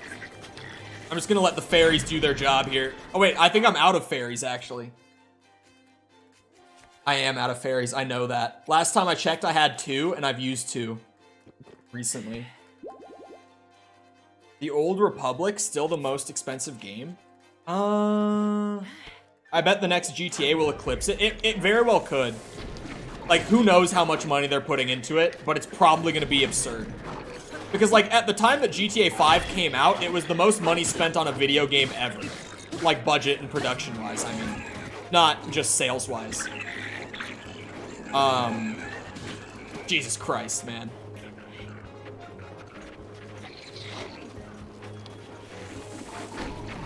I threw it the wrong way. We run them around into it. We bring the horde to the bomb. I'm disappointed.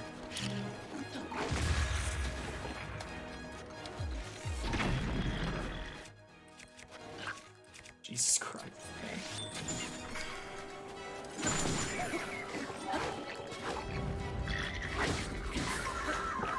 See, now we've split them up a bit. What was I talking about before? Oh, quadruple A. From what I've heard, I don't know if we actually have, like, a solid, like, we know how much money was spent on this game. But from what I can gather, I would assume that Halo Infinite might be a quadruple A. Like, stupid money went into Halo Infinite from what I've heard, but we have no solid figures on Halo Infinite's budget yet. So, I don't know. But, like, that game cost a lot of money to produce.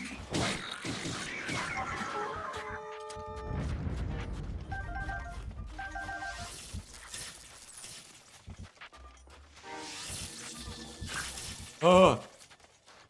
Any other quadruples? I know there's more than 2. I'm trying to think, though. Like, I know for a fact Red Dead 2.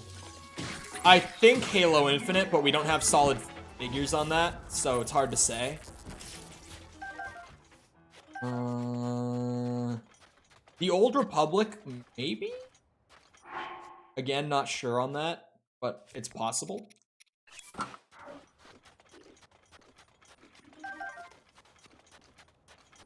I don't exactly know the figures of the Old Republic. I actually never played the Old Republic. I had a buddy who played it, and I was like, hey, I like the Old Republic Star Wars era. Would I like the Old Republic, like, MMO game? And he was like, no, it was shit. And I'm like, oh, okay. Never played it.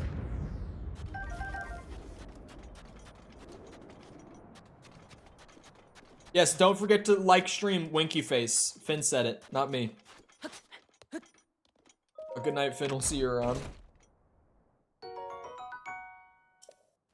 I liked it.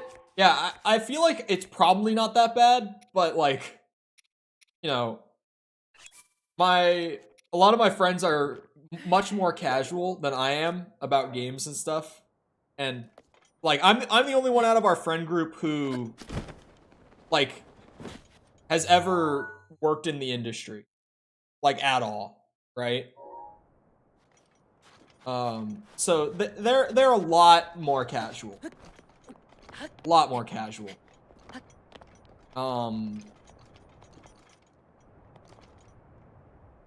So they're quicker to pass judgment, is what I'm saying.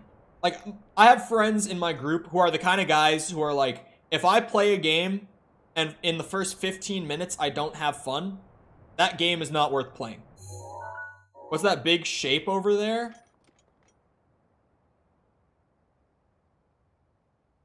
Don't see anything. It's just empty. I can't even use my map to fast travel out. I'm stranded! Oh wait, I see this. Now I see it. Ooh. 15 minutes of no fun and I'm out. Yeah, like, oh wait, there's a fucking shrine out. Oh!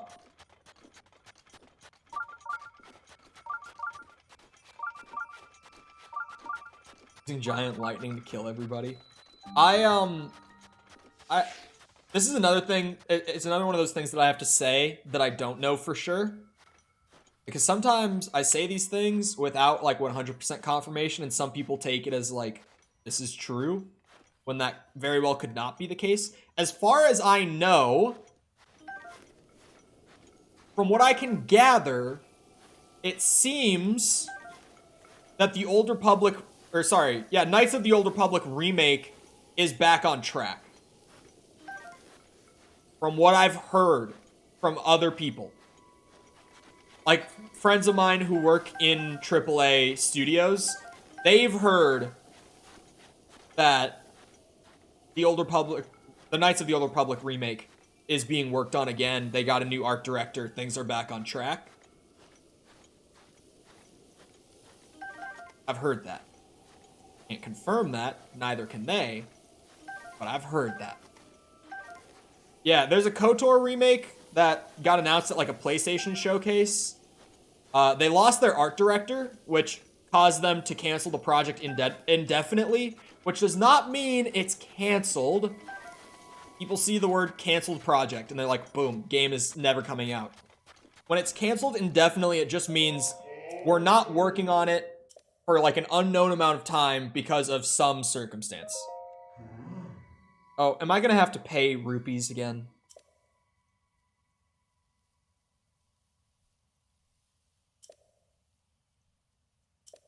So they delayed it indefinitely. Ow. Because they lost their art director, like, early on in development. Not the Old Republic. I've been mistakenly saying the Old Republic. Knights of the Old Republic. The old 2000s BioWare game. That's getting a remake. But they lost their art director in, like, early development, like, pre-alpha development, which is really, really bad. He left the team because of, like, health reasons and stuff. So they had to delay the game indefinitely until they could replace him. But from what I've heard, they seem to have a new art director and development seems to be starting back up. Again, just a rumor. This is like a rumor that's been passed between people too. The old I have health issues. I don't think it was his health issue. I think it was like a family member who had a really bad health issue. And he had to like, or he quit the team so that he could like help out with that. I think that's what it was. Huh?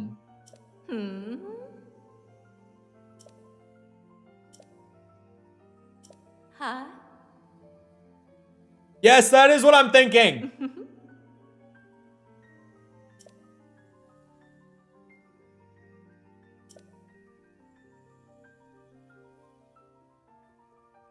Huh? I thought it was gonna be a sex joke though. I was prepped for that one. Like I I really thought that they were just gonna go for it. I was like, well, what's it gonna be?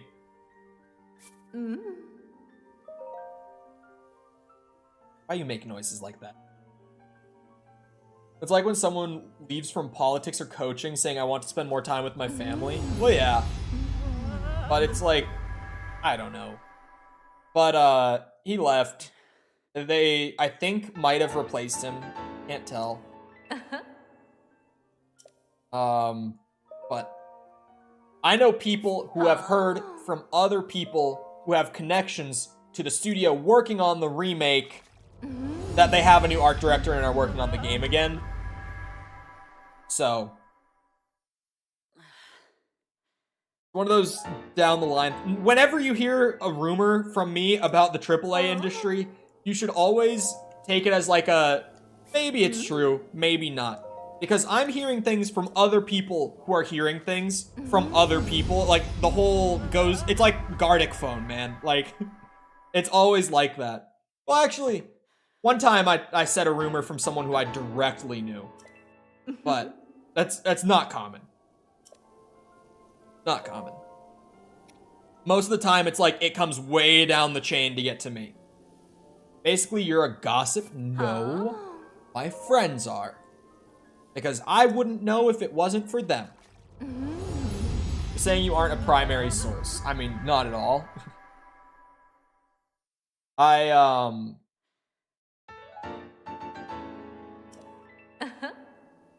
Why is he doing that animation? Why'd you have to bring this up? What's happening? I need more Hinox guts. Hinox? Hinox? Something along those lines. Just upgrade all of it. It's all good. Passing that along, so gossip. Alright, alright. Yeah, my only, like, strong connections that I have to AAA is...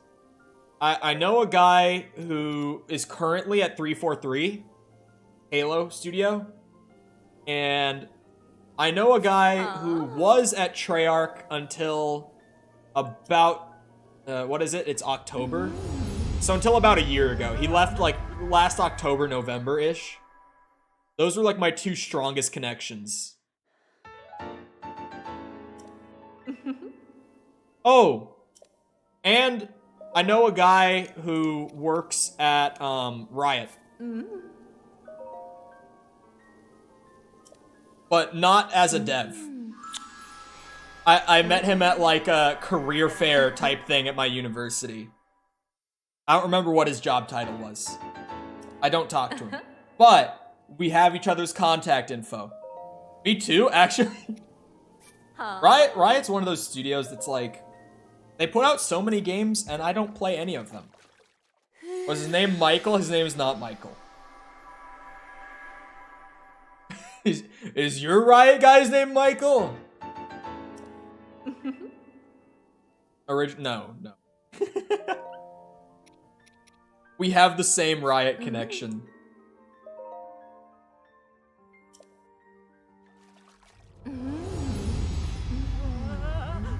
No, he was in like one of their more corporate positions, not anything to do with dev. I think he was like publishing or like he might have even just been like talent acquisition or something. I met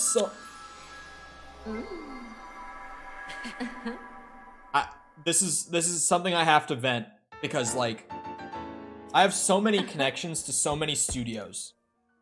Like loose connections because I have like their talent acquisition guy. Like that's who I have the contact info for. Like no one who I'm gonna be getting scoops from.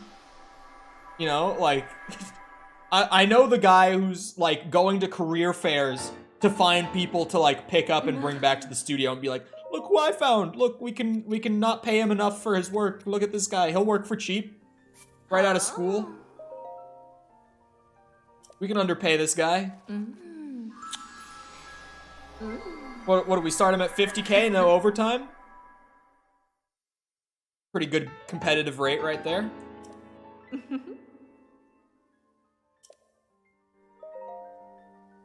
Yeah, I've never played many Riot games. I've never played League once in my life. I played the Valorant beta for like 3 hours. And then I played the game at launch for like 2. And then I played the game for like a handful of hours earlier this year. Because my girlfriend at the time got really into it. And just wanted someone to play it with because none of her friends played it. And I was like, well, sure. Like, I play FPS games, but... Riot's starting salary for even a basic programmer is $120? Since when? Gotta call out my guy. You know, the 50K joke was... That's just a general joke about the AAA industry right now. It's like... They'll hire junior designers and developers at like 50, 60K, no overtime. And if you know anything about game development, it's like overtime is super, super common. Like insanely common. So like no paid overtime is really, really fucking stupid in the AAA game industry. Like horribly stupid. You don't play League because you hate... Is Lil Nas X in League? When did I miss this? When did this happen? 120 for that kind of work isn't great. Are we what? I mean, for like programmer, like IT kind of programmer, like yeah, maybe. But for like game dev programmer, that's crazy. Like that's a senior developer kind of pay. And that's like a senior developer.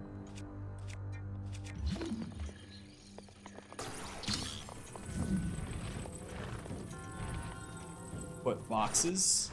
Pedestals. 6 figures good? Yeah, you normally aren't getting 6 figures until you're, like I said, senior developer. That is not a common, like, entry point. But, hey, you know, Riot seems to be pumping it. They had to raise salaries by 30% over the pandemic because Google, Apple, Facebook, Amazon are just throwing stupid money to take away gaming people. Really? I mean, yeah, most of the guys who I've talked to at like career fairs, just general like events like that, they aren't talking anything close to that. Like, yeah, we could probably start you out at like 60K. How does that sound? It's like for any sort of like I feel like in general getting like a 60K starting wage out of college is like pretty good. Like that's not anything to scoff at, you know? But like considering the kind of work that is being talked about, like it's computer science. Even on the design side, it's like I had to take so many like comp sci classes and shit, like programming courses and all that in college for my degree. And I'm on the design side. I'm not even on the dev side. Great. Now I've gotten myself to say the thing again. Common misconception. Dev is just an umbrella term. Dev and design are two very different things. Dev is more like software engineer, general programmer kind of thing. Design is more like level design, sound design, systems design, progression specialist, that sort of stuff. They are two very different things, and you go to school for 2 different degrees depending on which one you want to do. Assuming you go to school, because it's still pretty degreeless field in general, but if you do go to school, design and dev are 2 different degrees, because they're 2 very different things, different skill sets entirely. But designers have to know a lot of code, because generally,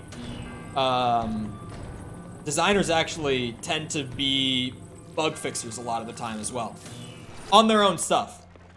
Like if I'm a systems designer and there's a problem with systems, like there's a bug after like a developer goes in and writes the script for what I wrote up, I'm gonna be expected to pick up that developer's script and fix it.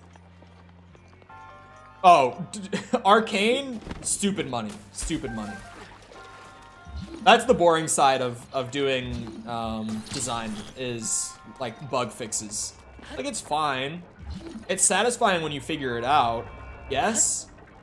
I don't know much about, what's it, like, animation. Not an artist. If I had to guess, I didn't watch the show, also. Full transparency.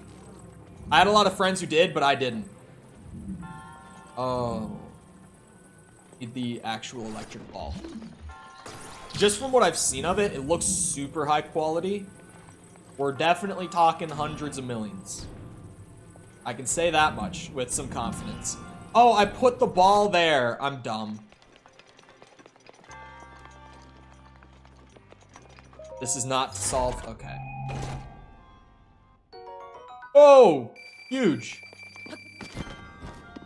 How many hundreds of millions? I would guess 3 or 4. More 3 than 4, but possibly 4.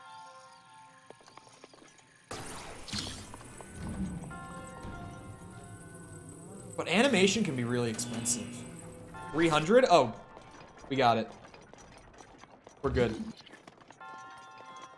I was roughly using like Star Wars and Marvel shows as a reference. Those are like the only like television productions in recent memory that I actually know the budgets of. So I was like, well, if something like Andor is like 120 million, roughly speaking, and we're talking animation. Got it. Wait. What if I take the funny electric ball? I bet that I'll never even have to use that chest to electrify anything. I just keep trying to do it. Oh. Wait, what? Wait, what? Huh, shit. What the fuck?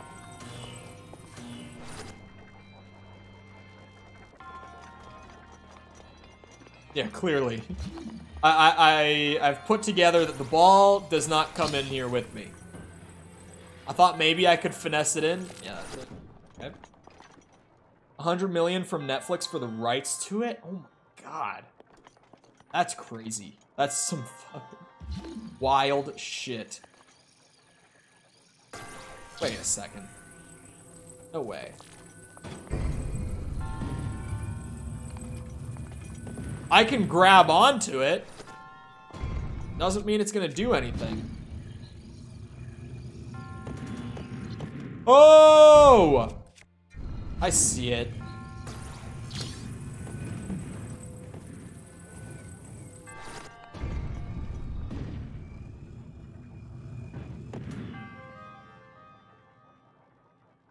Uh-oh.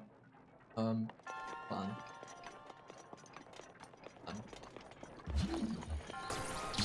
I'm not gonna actually do it this way.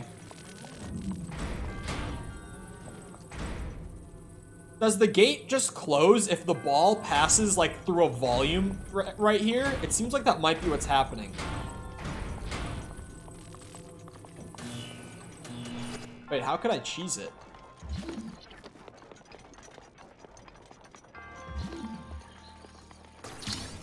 I can't get the cog out. Seems like I need the cog to press.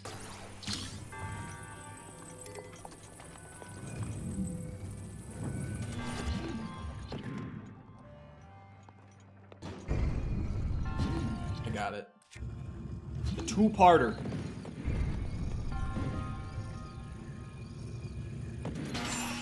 Fuck!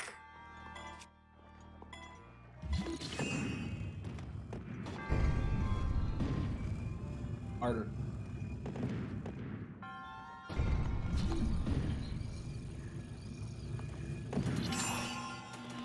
Yeah!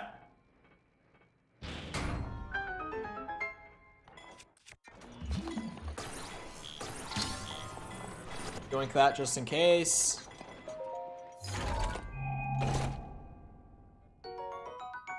Wait, you can do it with the box? Okay, yeah. Where did that cog go? Oh my god, all the way over here.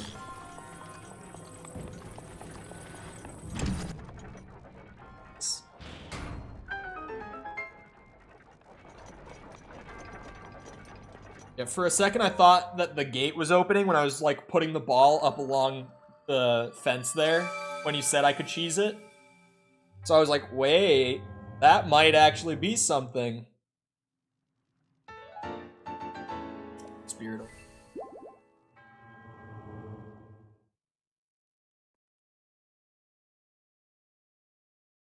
What? The monk gives 2 orbs if you do it that way? If I do it what way? With the chest?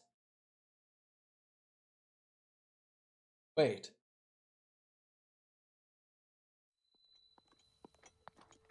That can't be. Call him bullshit.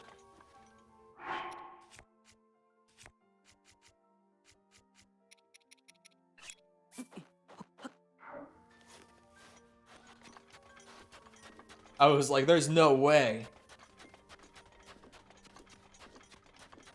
Because that would have opened up a whole rabbit hole I would have to go down if that was true.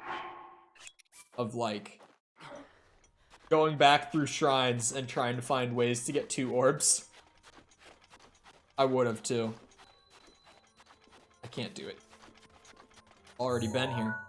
I think there was a korok out here though. Hold on, let me climb up on top of this thing.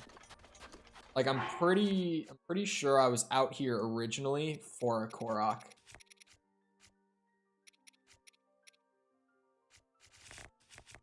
If the outfit doesn't work, then I'm kind of screwed on the whole. Okay, the heat resistance is good enough with the outfit. It's not going to stay that way long, but I should be able to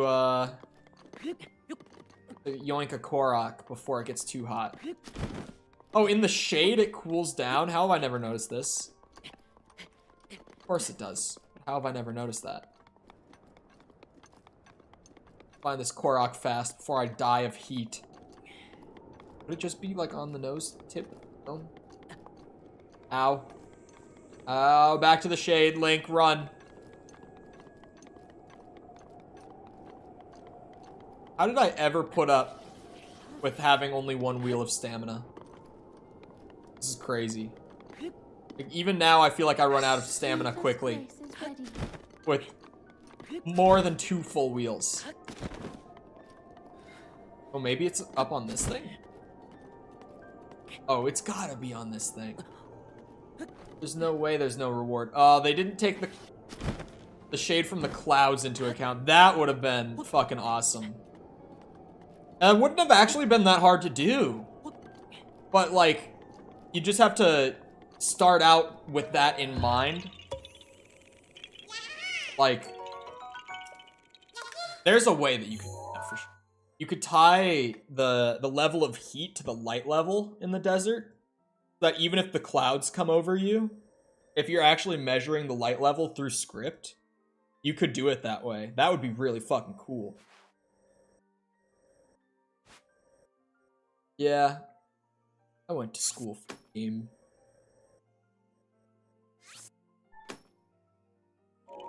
But yeah, you'd have to build the system from the ground up with that in mind. You would just get the right armor. I have the right armor. It's just still so hot. What was I about to do? Oh, I was gonna go Kakariko to farm fairies. Only 1 level of heat relief. It was still hot enough that I was taking damage. Isn't the good heat resistant armor? I'll have to find the secret clothing shop.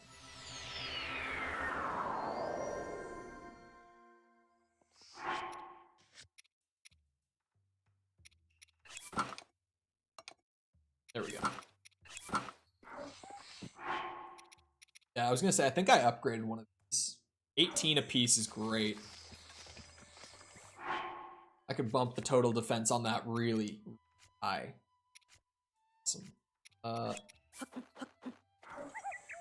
I'm here for more fairies. And also I can cook food here. I could just go and make a bunch of heat-resistant food for the time being. Shortcut it.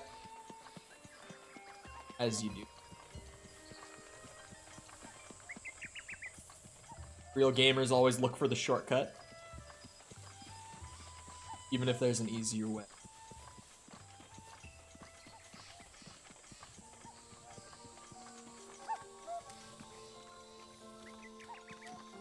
Nope, nope, nope. Fuck, I fucked it up! I'll at least get one. I thought... There we go.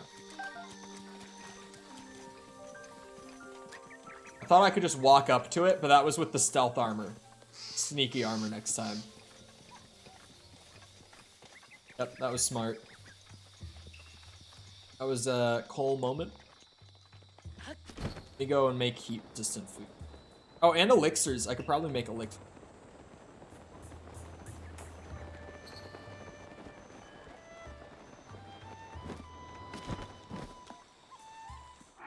What do I have? I got a bunch of these melon.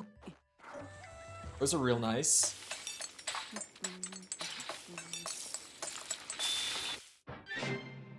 Somehow managed to make this last the entire stream. Energy drink never lasts this long. I must have really been talking today. Because normally that thing is gone within like 2 hours, but here I am at about 3.5 and I still have some.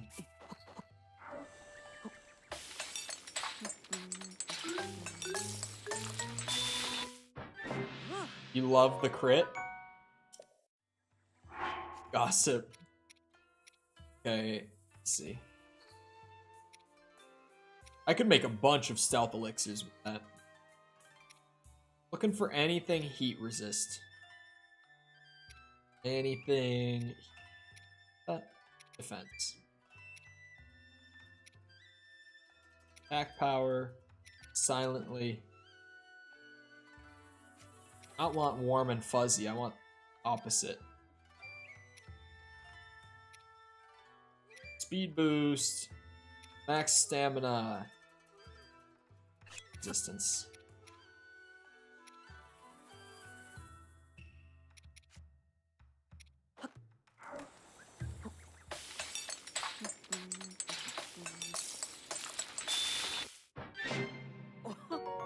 That's fire resistance. God damn.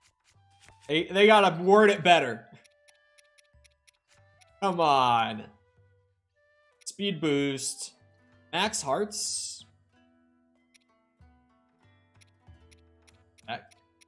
Something. So...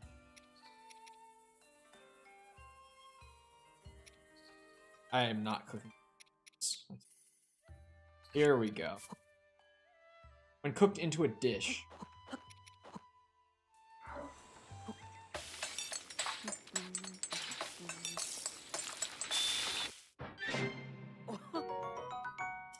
Half minutes.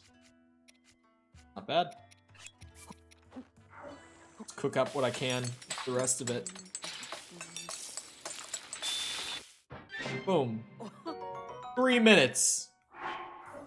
That's something. Okay. I need the good heat resist armor. I need it. The shortcut will work.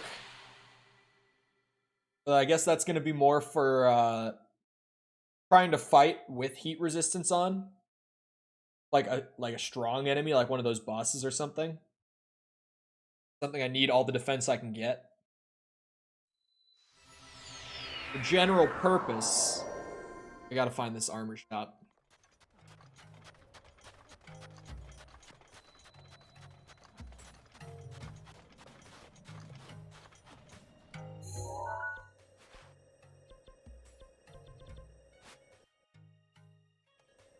Where is Spring of Wisdom doesn't have the 8th heroine statue at it, does it? There was a really tall... Fuck. I swear I pressed the plus button right at that instant. Like, I thought of it just as I got caught. That was pain. No? Okay. Because I was like, I think there was a really tall statue there. I randomly just had a moment of like, wait a second. It also sucks that it's only a set bonus. For, I had it in my head as Winston, but he's a tank. Yeah, my DPS main right now... recently it's been a mix of Soldier and Sojourn.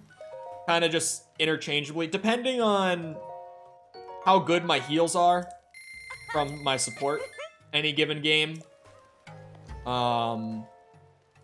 Sojourn is just like absurd damage output if you hit the right clicks.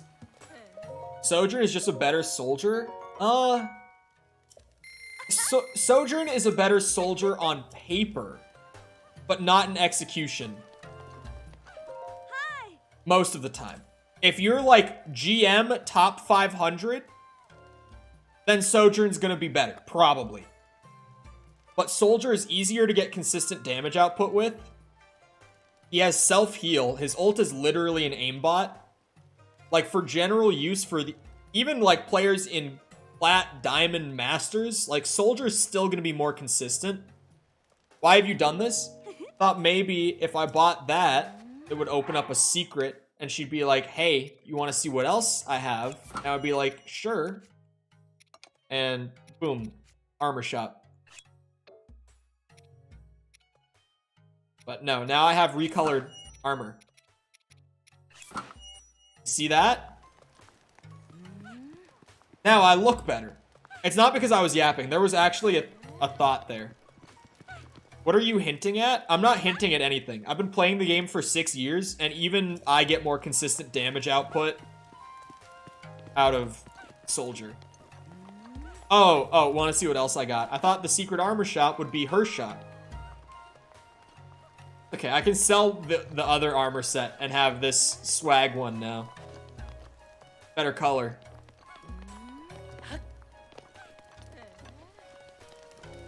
I'll make my money back. She just told you about it? She told me about what? Hey.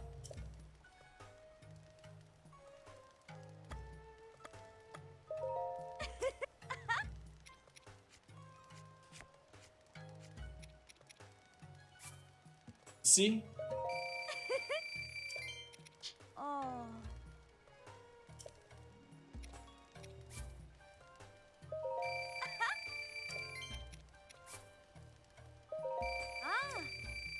See, I made like almost one piece of armor back. I completely missed the side door thing. Oh, when I tried to go in the doorway. I thought she was just saying you can't go in there, so I just skipped it. E. Oh.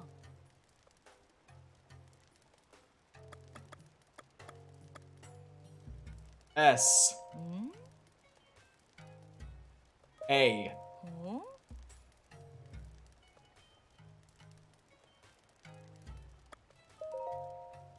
Music note.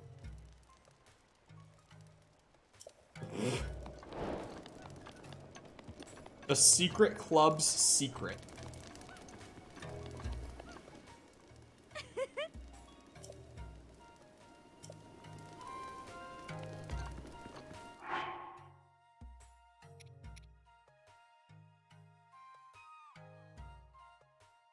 Entire day! What the fuck? Shit, man. I'm skipping a day.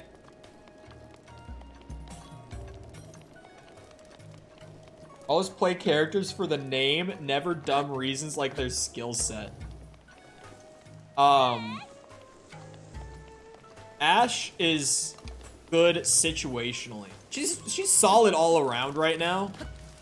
The one time that you always want to have an Ashe is if the other team is playing Pharah. Ashe and Soldier are the two best Pharah counters because they have the two of them combined have the strongest hit scan in the game. Not even the two of them combined, just like those two have collectively the strongest. Ashe's is a little better for just hitting the Pharah because it's sniping. If you hit a whole spray on Soldier, he just has the strongest hit scan in the game. But no one's hitting a full spray of Soldier unless you're ulted. But if you ever have Pharah Mercy flying around, Ashe and Soldier are what your DPS need to immediately swap to. And if you're ever fighting a Zarya, telling you, Bastion Mercy, have the Mercy pocket the Bastion, you'll thank me later. Because fuck Zarya right now. She's so annoying. I hate playing against Zarya. Back. Stretch my back out. It is all stiff.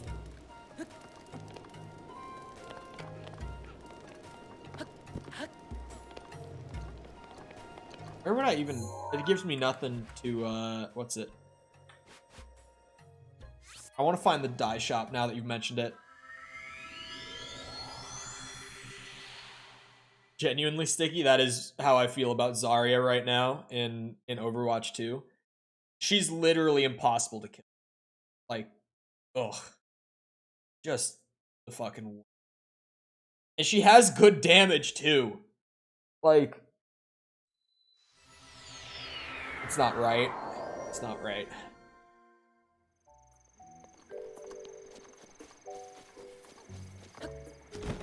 I have a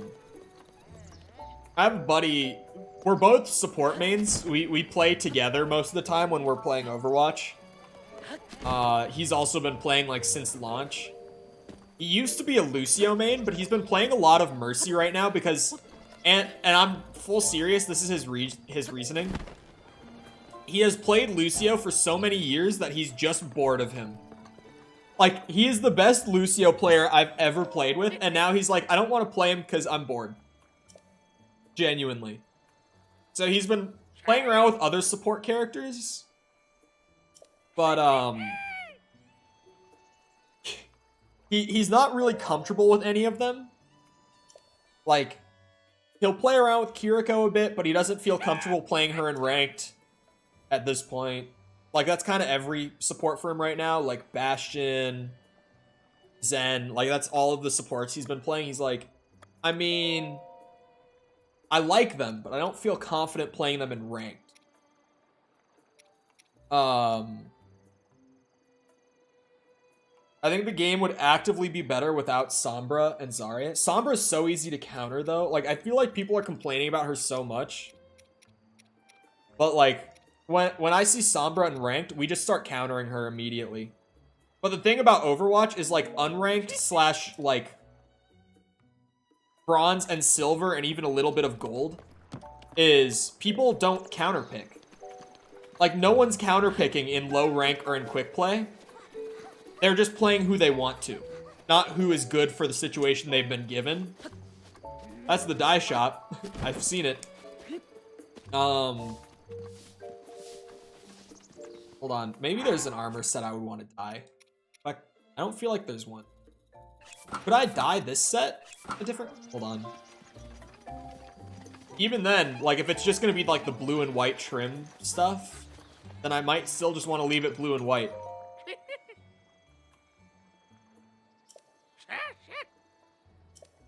Did he just say a pigment of his imagination? Did he...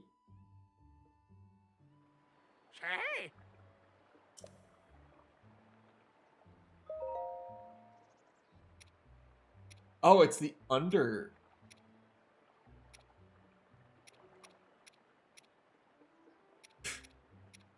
What color is it even by default? I think it's blue.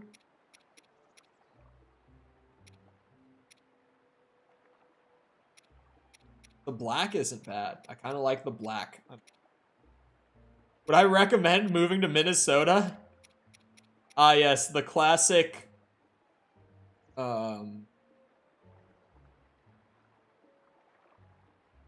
Mostly play unranked because I don't get called slurs in voice chat when I'm not healing enough. Have you had that in ranked?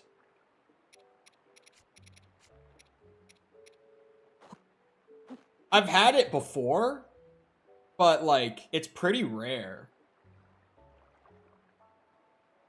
Yeah, classic lives in Canada and suddenly one day is like, wait a second. What if I just went to like the Midwest in the US? This is a friend of the show, Owen. This is his thing. He wants to move to Minnesota because A, we're here, and at this point, he's like, I like you guys more than my friend group, like IRL. And he's like, I hate like the politics in Canada. He's like, I can't stand it. Politics here are so dumb, and I always tell him, I'm like, it's no better here. Like, politics here are just as annoying. Trust. Like, it doesn't get better. Now swap?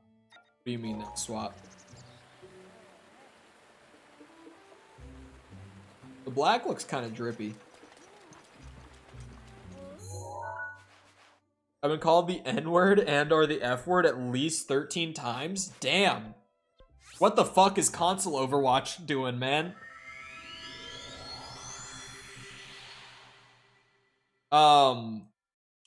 Yeah, friend of the show, Owen, who used to be on the stream a lot. So some people who are like OG know Owen. He's in videos and stuff too. But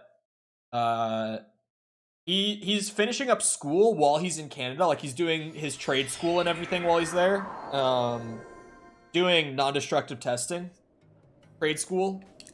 Because it's like 6,000 total for his like whole tuition for the whole education there. But if he came here, it would be more like 60,000. So he's like, I'll do school in Canada and then I'll come to you guys. And I'm like, yep, understandable. But he's, a lot of the time, he's just like, man, I can't fucking stand it here. I want to leave. And he's like, culturally speaking, Minnesota seems like it's practically the same thing, but it's just in the US and not in Canada. And I'm like, yep, right. Practically the same thing culturally to Ontario. Not Canada in general. But he and Sticky are both Ontario. So, like, yeah. People are nicer here, too. Just saying. Like, Canada's got that reputation for, like, oh, you're nice, eh, bud? From what I've experienced, people in Ontario are just dicks.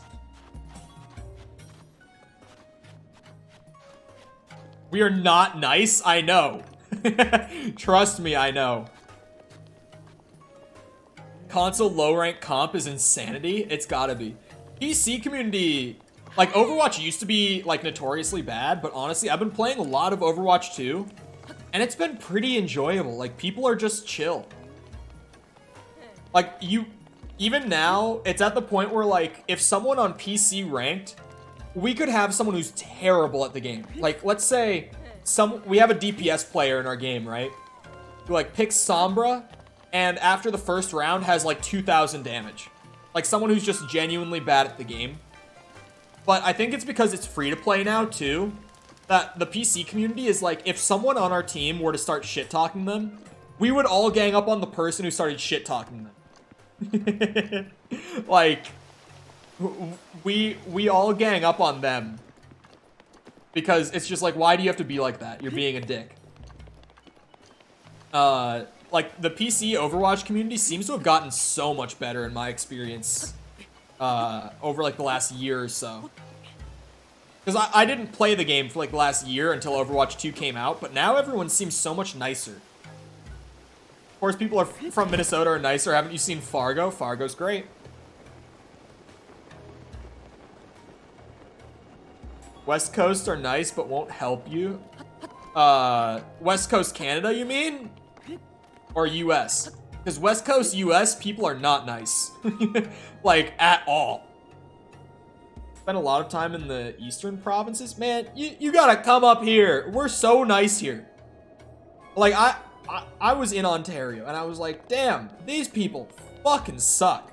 We're talking Canada? Okay. Like, those people were dicks.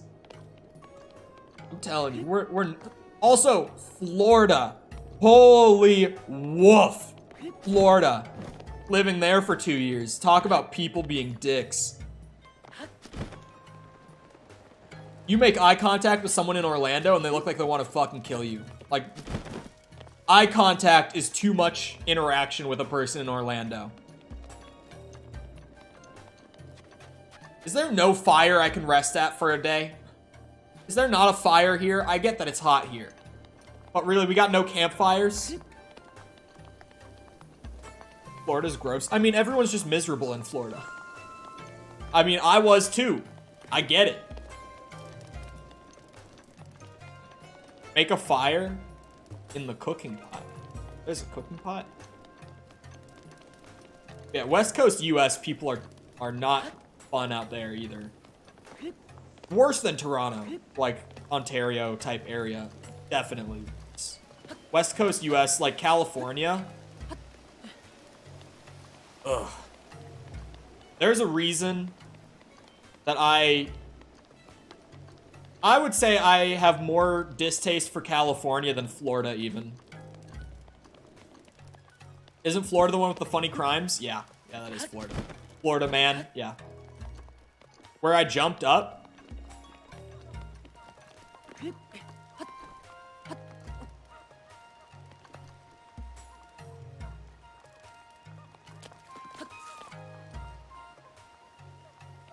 I jumped up right around here. Right? Thought so.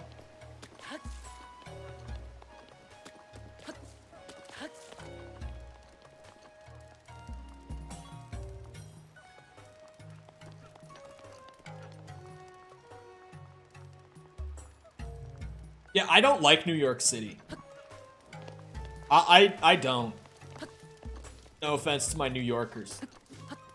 But I think a lot of people outside of the US get the impression that, like, cities like LA and New York City, like, those are, like, pinnacle of, like, United States. I do not like either. I really don't.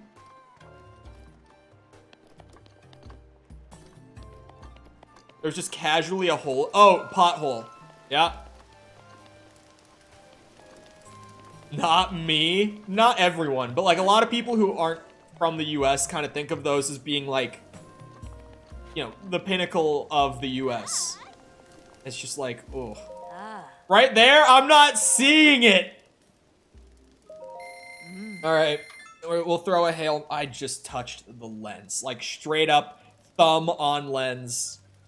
Yeah, good job, Cole. Put a big thumbprint on my glasses. Where? Where is it? I can't see it. Right here. Right there. I couldn't get it tucked behind my ear. Okay. There's a pot. Green on... Oh my god, wait. Okay.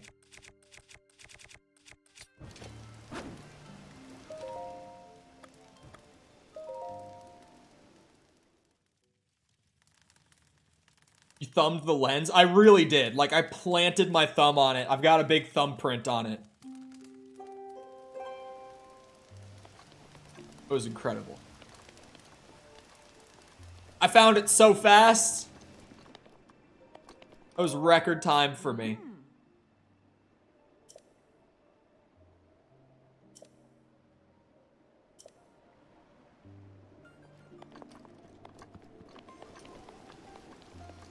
The glasses unironically helped me see it. Because here's the thing. Before, I saw, like, the pot part, like, up on the counter. I did not see that there was, like, a bonfire under it that I could light. That was the problem. I had seen that, like, that little countertop type thing, whatever you'd call that. But I didn't see the other part, the small bit under it. This was a joke. Like, I didn't actually... But, like, it helped.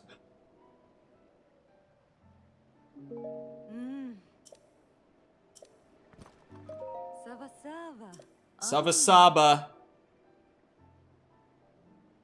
Bo and you?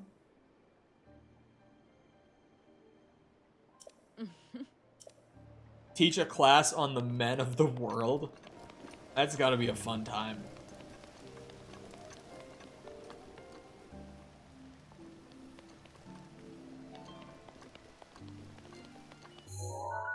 Oh, northeast would be, or northwest?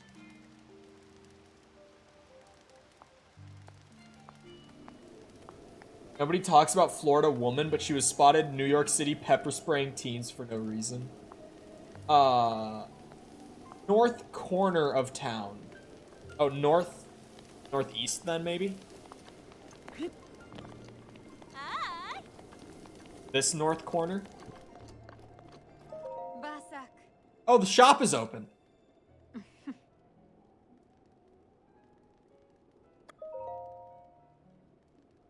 Here, take all of the flint. All 2.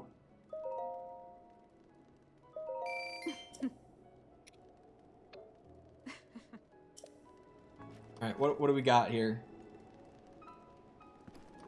Oh, here we go. I was like, aren't they supposed to have, like, special effects? Wow. These are expensive. Fuck. Jesus. Whew. Whew.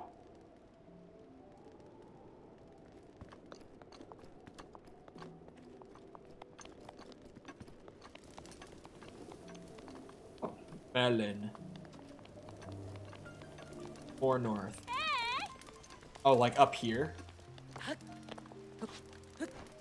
Shit. There we go. In the cubby.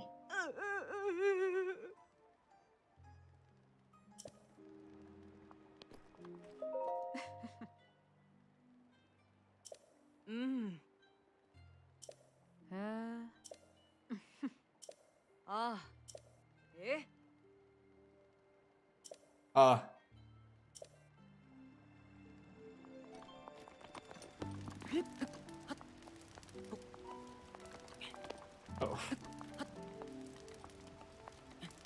Try too hard to be like Canadians. I don't know what the fuck you're talking about, bud.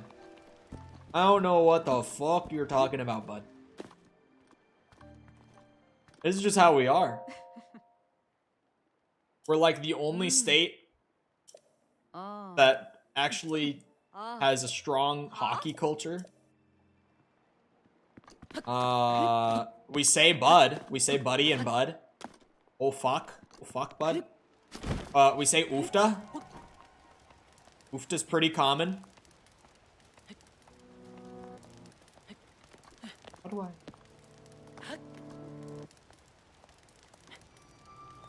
Oh, Blood Moon, by the way. Hockey culture? We have a really strong hockey culture here. The Wilds suck, just saying. Hey, I don't know shit about hockey. I don't care about it, personally. But I hear that the Wild right now are bad, but are generally speaking pretty good. But also, you got the Leafs, so I don't know what you're talking about. One thing I do know is that the Leafs fucking suck. That's one hockey thing that I know. Okay. I don't know shit about hockey, but I know I hear a lot of complaints about the Leafs from my other Ontario friend, so... I will never tell a single person. Oh my...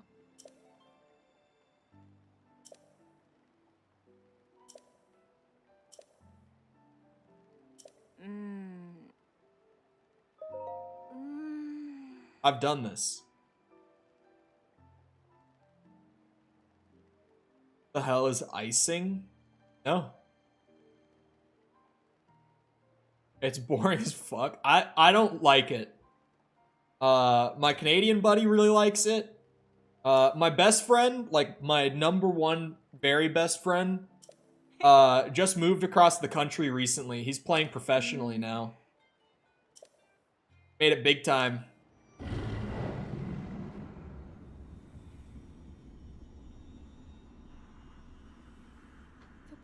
So like, Once again. hockey's like around in my circles, but I personally don't know shit about it. Like, not a thing. Oh, a complete instantly. Awesome. I was kind of like, why was I even able to get this quest if I've completed it?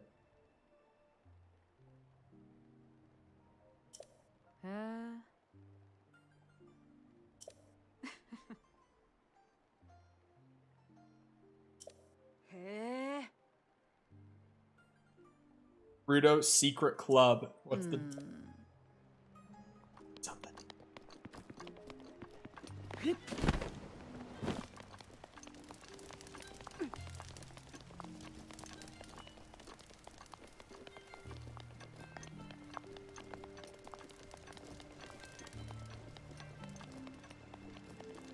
Oh. Oh. S. Oh. C. Game World. Sorry. Oh. No one gets the reference. I'll just...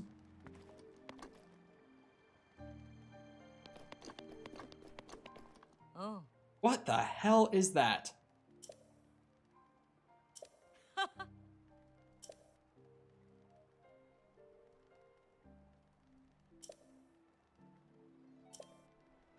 Oh.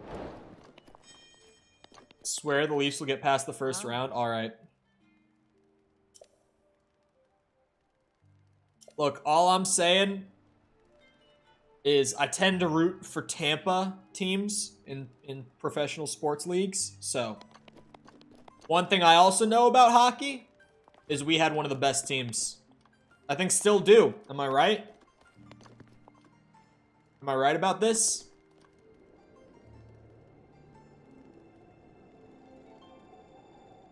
Lightning have been pretty good for a while. Yep. Heard they may or may not be back-to-back champions. Is this a truth? So what does this do? It's gotta have some special set bonuses. But this is what I'm here for. Oh. Can't afford. Alright. See it. Saba Saba. Sava Saba. Oh. That armor does look cool. It's like, it's gotta do something. Super expensive. Stupid expensive. How much could I sell, like, some of these plants for that I'm just not using? They're not... See, like, that's not much on its own. But selling, like, all of them.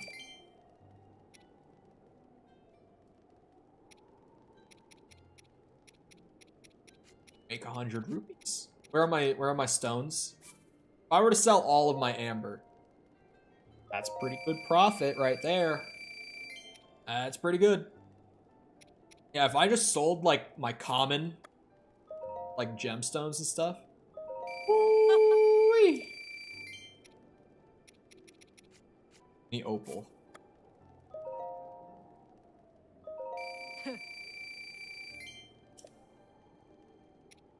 I'm considering selling these because these are worth a ton.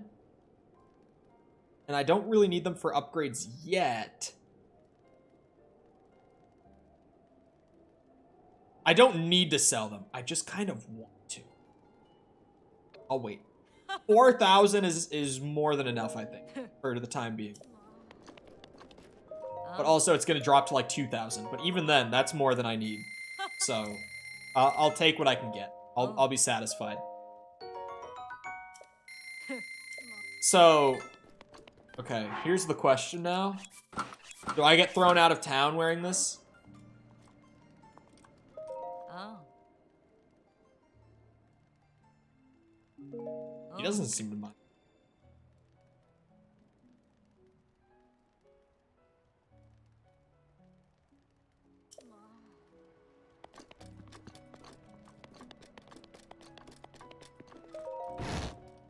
Oh, okay.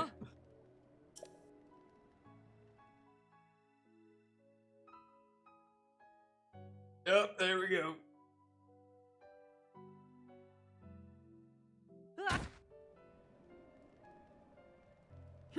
Oh, there's that back stretch I mentioned. Need to stand up. What I really need is to lay down on the floor. Stretch out the back out. That's the good shit. Yeah, I was on top of the time this time around. But I got the good heat resist. Is there a set bonus for it? I didn't even pay attention. Oh, it looks like it just... The set bonus is that it gives you the level 2 heat resist, I guess. That's what it looks like. Anyway. I hope you guys enjoyed. If you did enjoy it and you haven't done so already, feel free to go ahead and leave a sub. Come back another time. We're doing this.